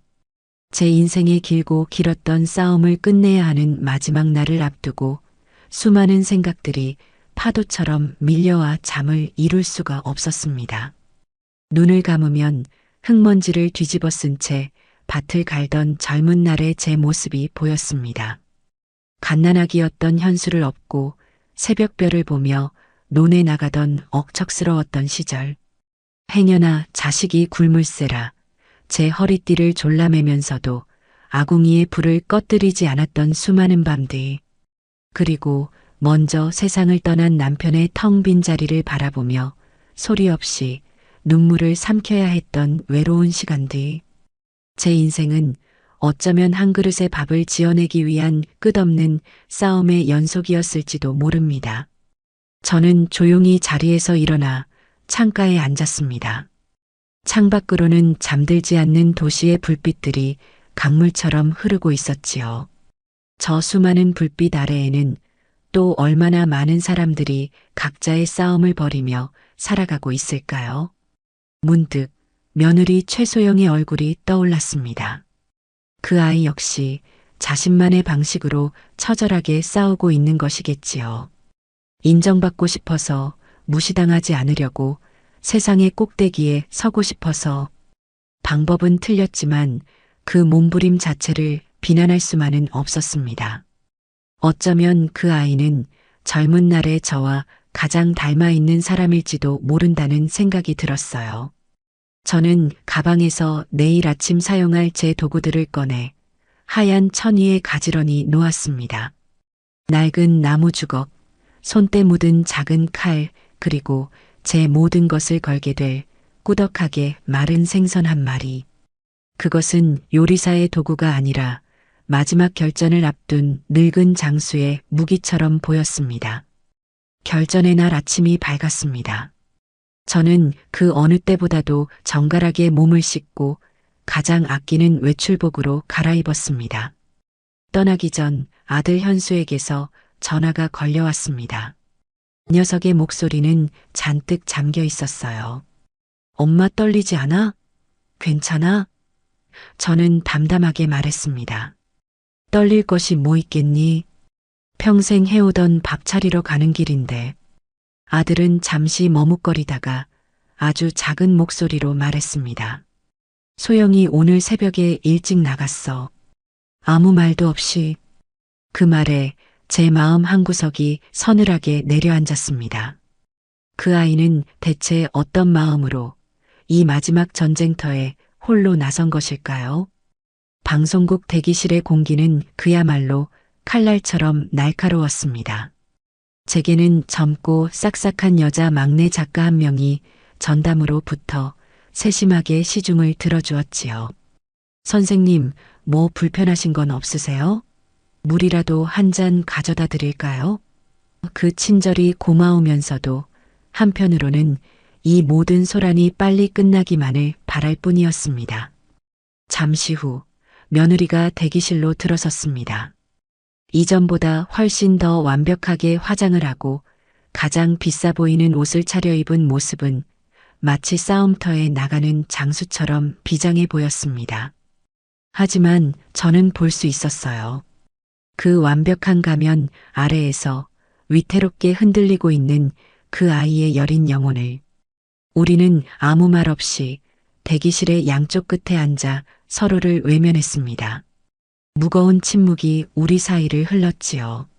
저는 보온병에 담아온 따뜻한 보리차를 따라 그 아이에게 조용히 내밀었습니다. 마지막이 될지도 모르는 제 나름의 화해의 손짓이었습니다. 며느리는 제 손을 한번, 제 얼굴을 한번 쳐다보더니 이내 아무 말 없이 고개를 돌려버렸습니다. 그 아이의 등은 세상의 모든 것을 거부하는 단단한 벽처럼 보였습니다. 드디어 결승전의 막이 올랐습니다.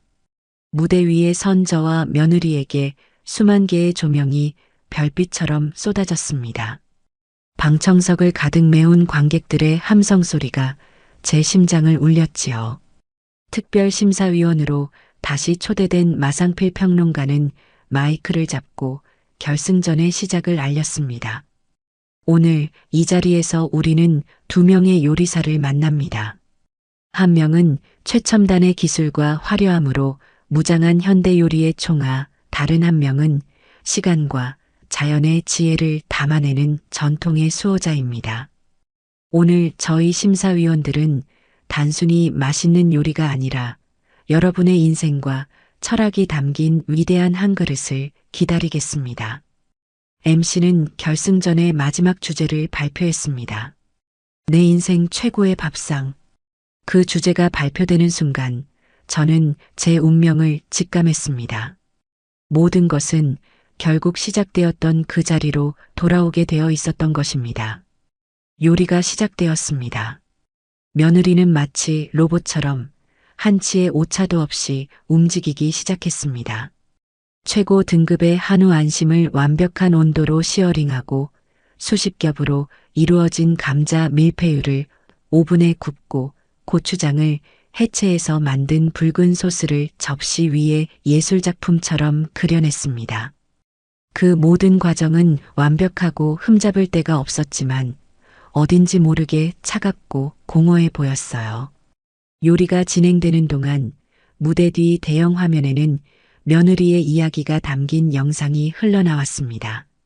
판자촌의 가난한 소녀가 세상의 멸시를 이겨내고 성공하기 위해 얼마나 처절하게 발버둥 쳤는지에 대한 이야기는 많은 사람들의 눈물샘을 자극했습니다.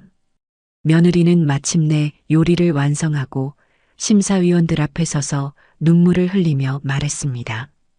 이 스테이크는 제가 처음으로 제 능력으로 성공이라는 것을 맛보았던 제 인생에서 가장 눈부셨던 날의 기억입니다. 저는 이 요리를 통해 과거의 저처럼 가난하고 소외된 사람들에게도 할 수 있다는 희망을 선물하고 싶었습니다. 며느리의 진심 어린 고백에 방청석에서는 그 어떤 때보다도 뜨거운 박수갈채가 쏟아졌습니다. 드디어 제 차례가 되었습니다. 제 조리대는 텅 비어 있었지요. 저는 조용히 제가 가져온 작은 화로에 손수 태운 참숯을 넣고 불을 피웠습니다. 하얀 연기가 피어오르며 스튜디오에는 은은한 숯향이 퍼져나갔습니다. 저는 그 위에 낡은 석쇠를 올려놓고 온전히 제 손의 감각에만 의지해 불의 온도를 조절했습니다. 스튜디오의 모든 사람들은 숨을 죽인 채 이 기이한 광경을 지켜보고 있었지요. 마침내 제가 보자기에 쌓은 꾸덕하게 마른 생선 한 마리를 석쇠 위에 올렸습니다. 치익하는 소리와 함께 구수하고 짭조름한 생선 냄새가 숯향과 어우러져 스튜디오를 가득 채웠습니다. 저는 생선이 익어가는 것을 지켜보며 마이크를 잡고 아주 조용히 제 마지막 이야기를 시작했습니다. 제게도 인생 최악의 밥상이 있었습니다. 늙은 어미가 자식을 보겠다고 5시간을 달려간 그날, 저를 위해 차려진 밥상에는 먹다 남은 차갑고 비린 생선 한 토막이 전부였지요. 저는 그날 세상에서 가장 아픈 맛을 보았습니다. 그것은 단순히 맛없는 음식이 아니었어요. 그것은 무시와 모멸, 그리고 한 인간의 정성에 대한 철저한 짓밟음이었습니다. 저는 그 밥상 앞에서 제가 평생을 바쳐 지켜온 모든 것들이 부정당하는 기분을 느꼈습니다. 제 목소리는 떨리지 않았습니다. 저는 그저 아득한 과거의 어느 날을 회상하듯 담담하게 말을 이어갔습니다. 저는 오늘 그날의 기억을 이곳에서 다시 소환합니다. 하지만 제 마음속에는 더 이상 분노나 원망은 남아있지 않습니다. 오히려 그 최악의 밥상을 차려준 이에게 감사하는 마음뿐입니다. 그 지독한 경험은 역설적이게도 제게 최고의 밥상이란 무엇인가에 대한 가장 근원적인 질문을 던져주었기 때문입니다. 최고의 밥상이란 세상에서 가장 비싼 재료나 남들이 흉내낼 수 없는 현란한 기술로 만드는 것이 아니었습니다. 최고의 밥상은 바로 마음으로 차리는 것이었습니다. 밥을 짓는 사람의 따뜻한 마음, 그리고 그 밥을 먹는 사람을 존중하는 마음. 그 마음과 마음이 만날 때 비로소 한 그릇의 밥은 이 세상 그 어떤 진수성찬보다도 위대한 음식이 되는 것이지요. 저는 가장 완벽하게 구워진 생선을 접시에 담고 갓 지어 김이 모락모락 나는 흰쌀밥 한 공기와 제가 직접 담근 잘 익은 김치 몇 조각을 곁들여 심사위원들 앞에 내놓았습니다. 그리고 마지막으로 무대 저편에 서 있는 며느리를 처음으로 똑바로 쳐다보며 말했습니다. 저는 이 생선 한 토막에 그날 제가 받지 못했던 따뜻한 마음과 존중, 그리고 그럼에도 불구하고 당신을 기꺼이 다시 품고 싶다는 용서를 담아 구웠습니다.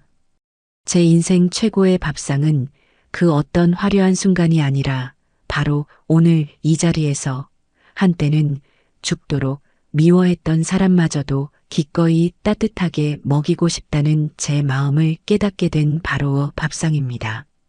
제 말이 끝나자 스튜디오는 깊은 침묵에 휩싸였습니다. 심사위원들은 아무 말 없이 제 음식을 경건하게 맛보았고 며느리는 더 이상 고개를 숙이지 않았습니다. 그저 텅 빈 눈으로 저를 그리고 제가 차려낸 밥상을 멍하니 바라보고 있었지요. 마상필 평론가는 젓가락을 내려놓고 눈시울이 붉어진 채로 말했습니다. 저는 오늘 한 그릇의 요리가 아니라 한 편의 위대한 서사시를 보았습니다. 이것은 음식이 아니라 구원입니다. 이보다 더 완벽한 최고의 밥상은 제 인생에 다시는 없을 겁니다. 결과는 이미 모두가 알고 있었습니다. MC가 제 이름을 최종 우승자로 외쳤을 때 하늘에서 수만 개의 꽃가루가 쏟아져 내렸습니다. 제 눈에서는 뜨거운 눈물이 뺨을 타고 흘러내렸습니다. 그것은 승리의 기쁨도 복수의 희열도 아니었습니다. 길고 길었던 제 아픈 상처가 드디어 오늘 이 자리에서 따뜻한 한 끼의 밥으로 다시 태어났다는 안도감의 눈물이었습니다. 우승이 확정되는 순간 제 주변의 세상은 온통 하얀빛과 우레와 같은 함성으로 가득 찼습니다. 천장에서 쏟아져 내리는 꽃가루는 마치 한겨울의 폭설 같았고 귀가 먹먹할 정도로 터져나오는 음악 소리와 사람들의 함성은 현실감을 잃게 만들었지요. 눈앞에서는 수십 개의 카메라 플래시가 쉴 새 없이 터져나와 저는 잠시 눈을 뜰 수조차 없었습니다. 그 혼돈의 한가운데에서 저는 마치 홀로 멈춰버린 섬처럼 우두커니 서 있었습니다. 바로 그때였습니다. 익숙한 그림자가 인파를 헤치고 제게로 달려와 와락 저를 껴안았습니다. 아들 현수였습니다. 녀석은 제 어깨에 얼굴을 묻은 채 어린아이가 서러움에 북받쳐 울듯 엉엉 소리 내어 울었습니다. 엄마 미안해. 내가 너무 한심했어. 그리고 고마워. 정말 고마워. 엄마 녀석의 뜨거운 눈물이 제 어깨를 적셨습니다. 저는 그런 아들의 등을 말없이 아주 오랫동안 토닥여 주었지요. 우리가 이룬 이 소란스러운 승리 뒤에 우리가 치러야 했던 아픈 대가들이 주마등처럼 스쳐 지나갔습니다. 그 찰나의 순간 제 눈에 무대 반대편의 광경이 들어왔습니다. 환호하는 사람들과 축하를 건네는 스태프들 사이를 한 사람이 유령처럼 조용히 빠져나가고 있었습니다. 며느리 최소영이었습니다. 그 아이는 단 한 번도 뒤를 돌아보지 않았습니다. 세상의 모든 빛을 등진 채 어두운 무대 뒤편의 출구로 마치 연기처럼 스며들어 사라져버렸지요. 그 작고 위태로운 뒷모습에서 저는 그 아이의 무너져 내린 세상의 무게를 보았습니다. 승리의 환호성 속에서 저는 오히려 패배자의 깊은 고독을 느꼈습니다. 특별심사위원이었던 마상필 평론가가 제게 다가와 제 손을 잡으며 말했습니다. 선생님, 오늘 저희에게 음식 이상의 것을 보여주셨습니다. 진심으로 존경합니다. 그의 눈에는 한 인간에 대한 깊은 존중이 담겨 있었지만 제 마음은 조금도 기쁘지 않았습니다.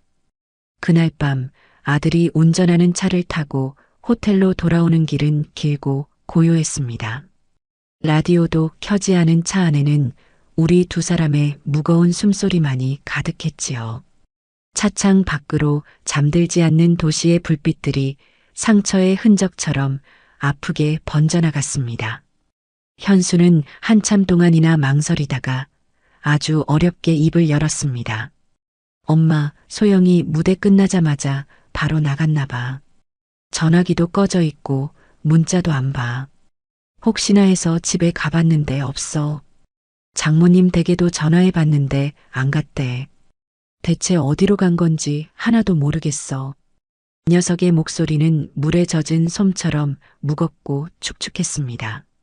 그 안에는 아내에 대한 원망보다 길 잃은 아이에 대한 깊은 불안감과 걱정이 서려 있었지요. 호텔 방에 들어와서도 현수는 차마 텅 빈 집으로 돌아갈 용기가 나지 않는 듯 제 곁을 떠나지 못했습니다. 우리는 아무 말 없이 텔레비전 화면만 멍하니 바라보았습니다. 마침 뉴스에서는 방금 끝난 결승전 소식을 전하며 저와 며느리의 모습을 번갈아 보여주고 있었지요. 화면 속에서 환하게 웃고 있는 제 모습과 핏기 없이 서 있던 며느리의 모습이 기묘하게 겹쳐 보였습니다. 저는 그런 아들의 어깨를 조용히 다독이며 말했습니다. 지금은 그 아이에게 혼자만의 시간이 필요한 게야. 스스로의 상처를 들여다보고 모든 것을 처음부터 다시 생각할 시간. 우리가 할 수 있는 것은 그저 묵묵히 기다려주는 것뿐이다. 진짜 가족이라면 그 정도 기다림은 견뎌내야 하는 것이겠지. 다음 날 아침 저는 방송국에서 마련한 공식 우승자 기자회견에 참석했습니다. 수십 명의 기자들 앞에서 제 인생에서 가장 밝은 조명을 받았지만 제 마음은 오히려 더 무거웠습니다. 기자들은 약속이라도 한 듯 제게 며느리에 대한 질문을 집요하게 던졌습니다. 한 젊은 기자가 날카롭게 물었지요.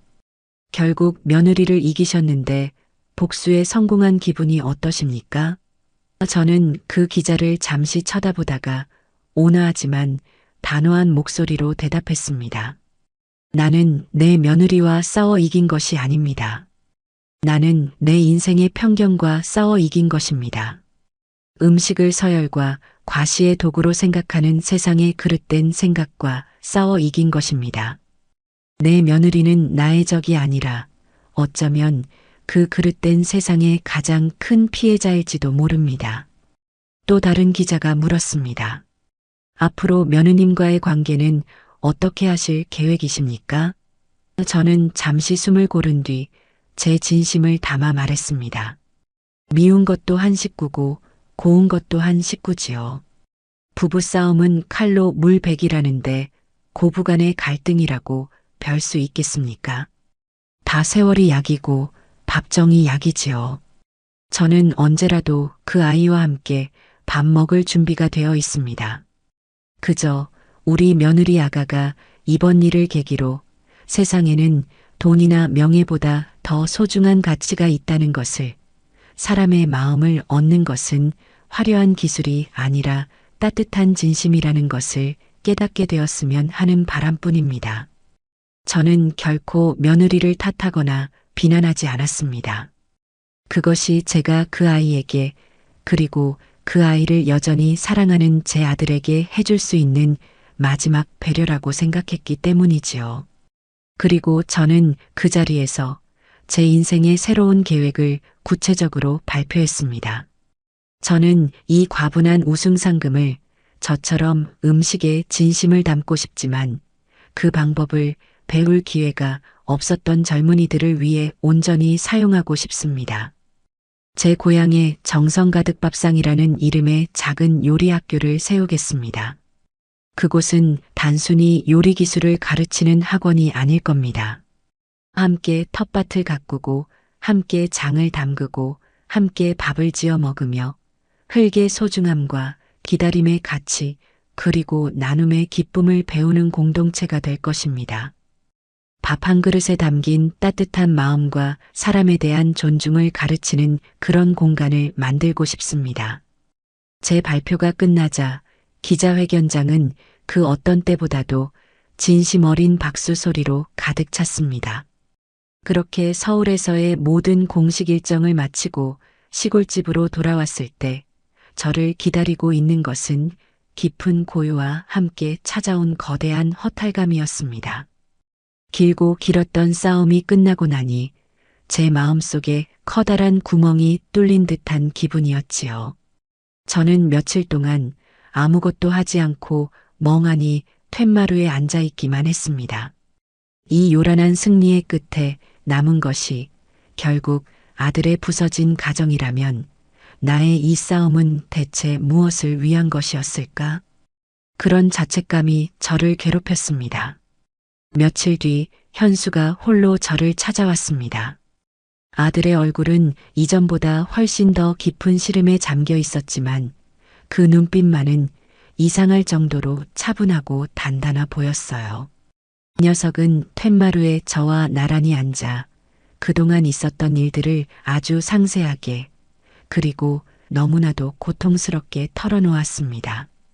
그의 입을 통해 전해 들은 그날 밤의 이야기는 제가 상상했던 것보다 훨씬 더 아프고 처절했습니다. 현수의 이야기에 따르면 며느리는 결승전이 끝나고 이틀 뒤에야 집에 돌아왔다고 합니다. 마치 영혼이 빠져나간 사람처럼 텅 빈 눈으로 현수가 어디 있었냐고 얼마나 걱정했는지 아냐고 소리쳐도 아무런 대답 없이 자신의 방으로 들어가 문을 걸어 잠갔다고 해요. 그렇게 며칠 동안 며느리는 방 안에서 나오지 않고 먹지도 자지도 않고 멍하니 허공만 바라보았다고 합니다. 현수는 그런 아내의 방문 앞에서 어찌할 바를 모르고 발만 동동 구를 뿐이었지요. 그러던 어느 날 밤 며느리가 처음으로 방문을 열고 나와 현수를 식탁에 앉혔다고 합니다. 그리고는 자신의 모든 것을 남김없이 쏟아냈다고 해요. 자신이 왜 그렇게 성공에 집착했는지, 왜 그렇게 화려한 것들로 자신을 갑옷처럼 둘러야만 했는지, 지독히도 가난했던 어린 시절, 늘 무시당하고 소외당했던 깊은 상처가 그 아이를 평생 동안 너는 부족해, 너는 증명해야 해라고 채찍질해왔던 것이었지요. 며느리는 본물 터진 듯 울면서 고백했다고 합니다. 나는 그냥 사랑받고 싶었어. 더 이상 무시당하는 내가 아니라 모두가 우러러보는 내가 되어서 당신에게도 세상에게도 사랑받고 싶었어. 그런데 나는 전부 틀렸어. 내가 평생을 바쳐 쌓아 올린 그 모든 것이 당신 어머니의 그 따뜻한 밥 한 그릇 앞에서 먼지처럼 아무것도 아닌 것이 되어버렸어. 나 이제 어떻게 살아야 할지, 무엇을 믿고 살아야 할지 정말 하나도 모르겠어. 그 처절한 고백 앞에서 현수는 처음으로 가장으로서의 무게를 짊어지기로 결심했다고 합니다. 녀석은 우는 아내를 가만히 안아주며 아주 단호하게 그리고 세상에서 가장 슬픈 목소리로 말했다고 해요. 소영아, 당신 말이 맞아. 당신은 틀렸어. 하지만 그건 당신이 부족하거나 능력이 없어서가 아니야. 당신은 단 한 번도 자기 자신을 온전히 사랑해 준 적이 없었어. 항상 다른 사람의 시선이라는 감옥 속에서 상처받은 어린아이를 채찍질하면서 자신을 증명하기 위해서만 살아왔잖아. 당신이 엄마에게 한 짓, 그리고 그 지독한 경쟁 속에서 당신 자신에게 한 짓, 그 모든 것이 결국은 자기 자신을 아끼지 않았기 때문에 벌어진 일이야. 나는 더 이상 당신과 엄마 사이에서 비겁하게 숨지 않을 거야. 나는 이제 당신의 남편으로서 당신을 지켜주고 싶어. 그러기 위해서 우리 잠시 떨어져서 각자의 시간을 갖자. 당신에게도 그리고 나에게도 남을 위해서가 아니라 온전히 자기 자신을 돌아보고 사랑하는 법을 배울 시간이 필요해. 나는 여기서 당신을 기다릴게. 당신이 진짜 당신의 모습으로 돌아올 때까지. 그 말을 끝으로 며느리는 아무런 대답 없이 작은 가방 하나만 챙겨 들고 집을 나섰다고 합니다. 어디로 가는지, 언제 돌아올 것인지 아무런 약속도 없이 현수는 그 텅 빈 집을 홀로 지키며 아내가 떠난 자리를 매일 쓸고 닦으며 그렇게 자신의 방식으로 아내를 기다리고 있었습니다. 저는 그런 아들의 이야기를 들으며 가슴이 미어지는 듯한 아픔을 느꼈습니다.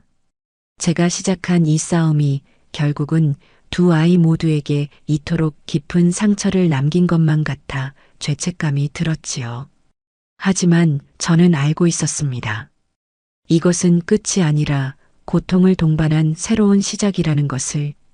진정한 사랑과 이해는 이처럼 가장 아픈 상처를 마주하고 나서야 비로소 싹트는 법이니까요. 그날 이후 저는 제 모든 슬픔과 걱정을 뒤로하고 제 새로운 꿈을 실현시키는 데에만 온전히 매달렸습니다.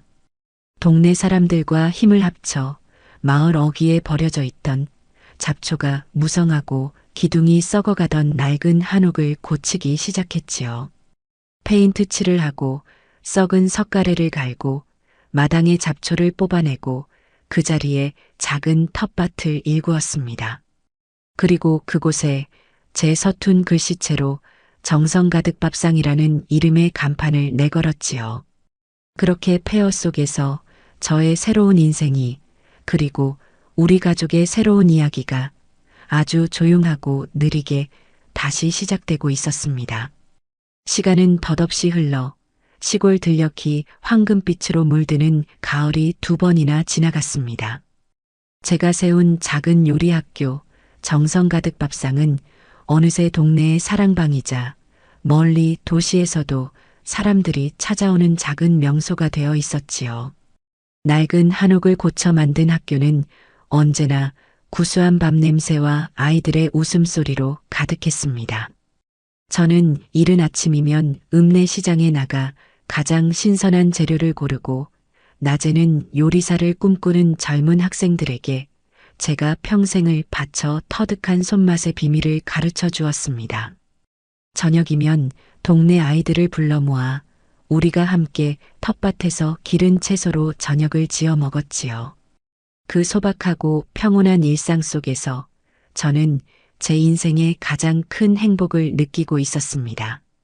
방송 출연 이후 쏟아졌던 세간의 요란한 관심도 이제는 아득한 예질처럼 느껴졌고 저는 다시 평범한 시골의 밥 짓는 할머니로 돌아가 있었지요.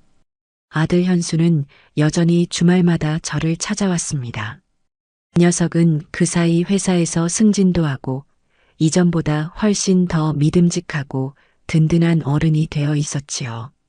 우리는 더 이상 과거의 아픈 상처에 대해 이야기하지 않았습니다. 그저 함께 밭일을 하고 저녁에는 툇마루에 나란히 앉아 말없이 저녁 노을을 바라보곤 했지요. 며느리의 소식은 2년이 다 되도록 알 길이 없었습니다. 현수는 더 이상 아내를 찾거나 불안해하지 않았습니다. 그저 언젠가는 돌아올 사람이라는 것을 믿는 듯 묵묵히 자신의 삶을 살아가며 아내의 빈자리를 지키고 있었지요. 그 깊고 단단한 기다림을 저는 말없이 곁에서 응원해 줄 뿐이었습니다. 그러던 어느 늦가을 오후였습니다. 그날은 유독 하늘이 높고 햇살이 따사로웠지요. 저는 학생들과 함께 마당에서 내년에 쓸 메주를 쓰기 위해 커다란 가마솥에 콩을 삶고 있었습니다. 한참 구수한 콩 익는 냄새가 온 마을에 퍼져나가고 있을 때였어요. 학교의 낡은 쌀이 문이 아주 조심스럽게 삐걱 소리를 내며 열렸습니다. 고개를 들어보니 그곳에 한 여인이 서 있었습니다. 마지막으로 보았던 기억보다 훨씬 더 마르고 햇볕에 까맣게 그을린 얼굴, 화장기 하나 없는 맨 얼굴에 노동으로 거칠어진 손, 그리고 명품 옷 대신 낡고 해진 여행복 차림. 바로 제 며느리 최소영이었습니다. 그 아이는 마치 길 잃은 나그네처럼 텅 빈 눈으로 저를, 그리고 이 평화로운 풍경을 하염없이 바라보고 있었지요. 저는 아무 말 없이 하던 일을 계속했습니다. 콩을 젓던 나무 주걱을 잠시도 멈추지 않았지요.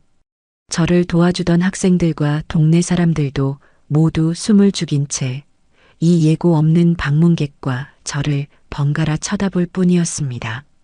시간은 마치 정지된 듯 느리고 무겁게 흘러갔습니다. 마침내 며느리가 아주 작은 목소리로, 갈라진 목소리로 저를 불렀습니다. 어머니. 그리고는 제 앞에 다가와 털썩 무릎을 꿇었습니다. 그 아이는 아무 말도 하지 않았습니다. 그저 땅바닥에 이마를 대고 아이처럼 어깨를 들썩이며 오랫동안, 아주 오랫동안 울기만 했습니다. 그 울음 속에는 지난 2년간의 회한과 고통, 그리고 뒤늦은 깨달음이 모두 담겨 있었지요. 저는 끓고 있던 가마솥에 불을 끄고 조용히 며느리에게 다가가 그 아이의 등을 쓸어주었습니다. 일어나거라. 땅이 차다. 며느리는 제 말에 아주 천천히 고개를 들었습니다. 눈물과 흙먼지로 범벅이 된 얼굴은 제가 알던 그 오만하고 도도했던 며느리의 모습이 아니었습니다. 그저 길고 긴 방황 끝에 집으로 돌아온 지친 딸의 모습이었지요. 그날 이후 며느리는 정성 가득 밥상에 머물기 시작했습니다. 그 아이는 제게 용서를 구하지도 변명을 늘어놓지도 않았습니다. 그저 매일 새벽 저보다 먼저 일어나 아궁이에 불을 지피고 학교의 구석구석을 쓸고 닦고 굳은 일을 도맡아 했습니다. 저는 며느리에게 아무것도 묻지 않았습니다. 그저 묵묵히 일하는 그 아이에게 하루 세끼 따뜻한 밥을 지어 먹일 뿐이었지요. 우리는 말없이 함께 밭을 갈고 함께 음식을 만들고 함께 밥을 먹었습니다. 그 고요한 시간 속에서 우리 사이에 얼어붙었던 증오와 원망의 강이 아주 서서히 녹아내리고 있었습니다. 한 달쯤 지났을까 주말을 맞아 현수가 학교를 찾아왔습니다. 부뚜막 앞에서 묵묵히 장작을 패고 있는 아내의 모습을 발견한 녀석은 그 자리에 그대로 얼어붙어 버렸지요. 두 사람은 한참 동안 수만 가지의 감정이 담긴 눈으로 서로를 바라보기만 했습니다. 그날 저녁 우리 세 사람은 2년 만에 처음으로 한 밥상에 둘러앉았습니다.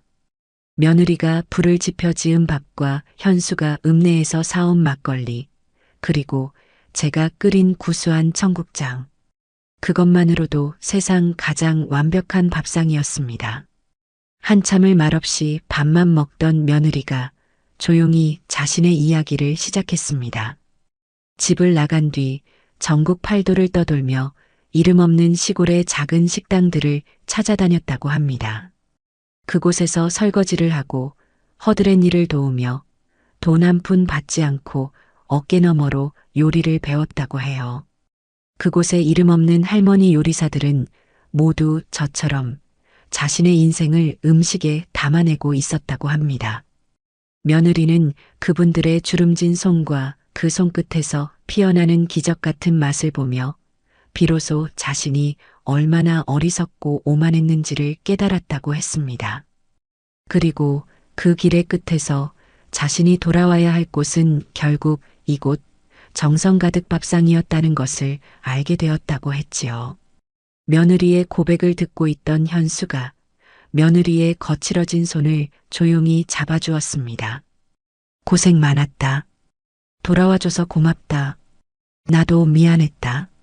너를 그렇게 혼자 아프게 만들어서 내가 앞으로 더 좋은 남편이, 더 좋은 사람이 될게. 저는 그 모습을 그저 말없이 지켜보았습니다. 밥상 위로 따뜻한 등잔불빛이 우리 세 사람을 환하게 비추고 있었지요. 며칠 뒤 며느리는 제게 생선 굽는 법을 처음부터 다시 배우고 싶다고 했습니다. 저는 그 아이를 데리고 부엌에 서서 생선에 칼집을 내는 법부터 소금을 뿌리는 법, 그리고 가장 맛있는 순간에 뒤집는 법까지 아주 처음부터 차근차근 가르쳐 주었습니다. 제 옆에서 서툰 솜씨지만 진심을 다해 생선을 굽는 며느리의 얼굴은 그 어느 때보다도 진지하고 아름다워 보였습니다. 그때 학교의 어린 학생 하나가 다가와 며느리에게 물었습니다. 선생님, 세상에서 제일 맛있는 음식은 뭐예요? 며느리는 잠시 저를 돌아보더니 이내 아이를 향해 세상 가장 환한 미소를 지으며 말했습니다.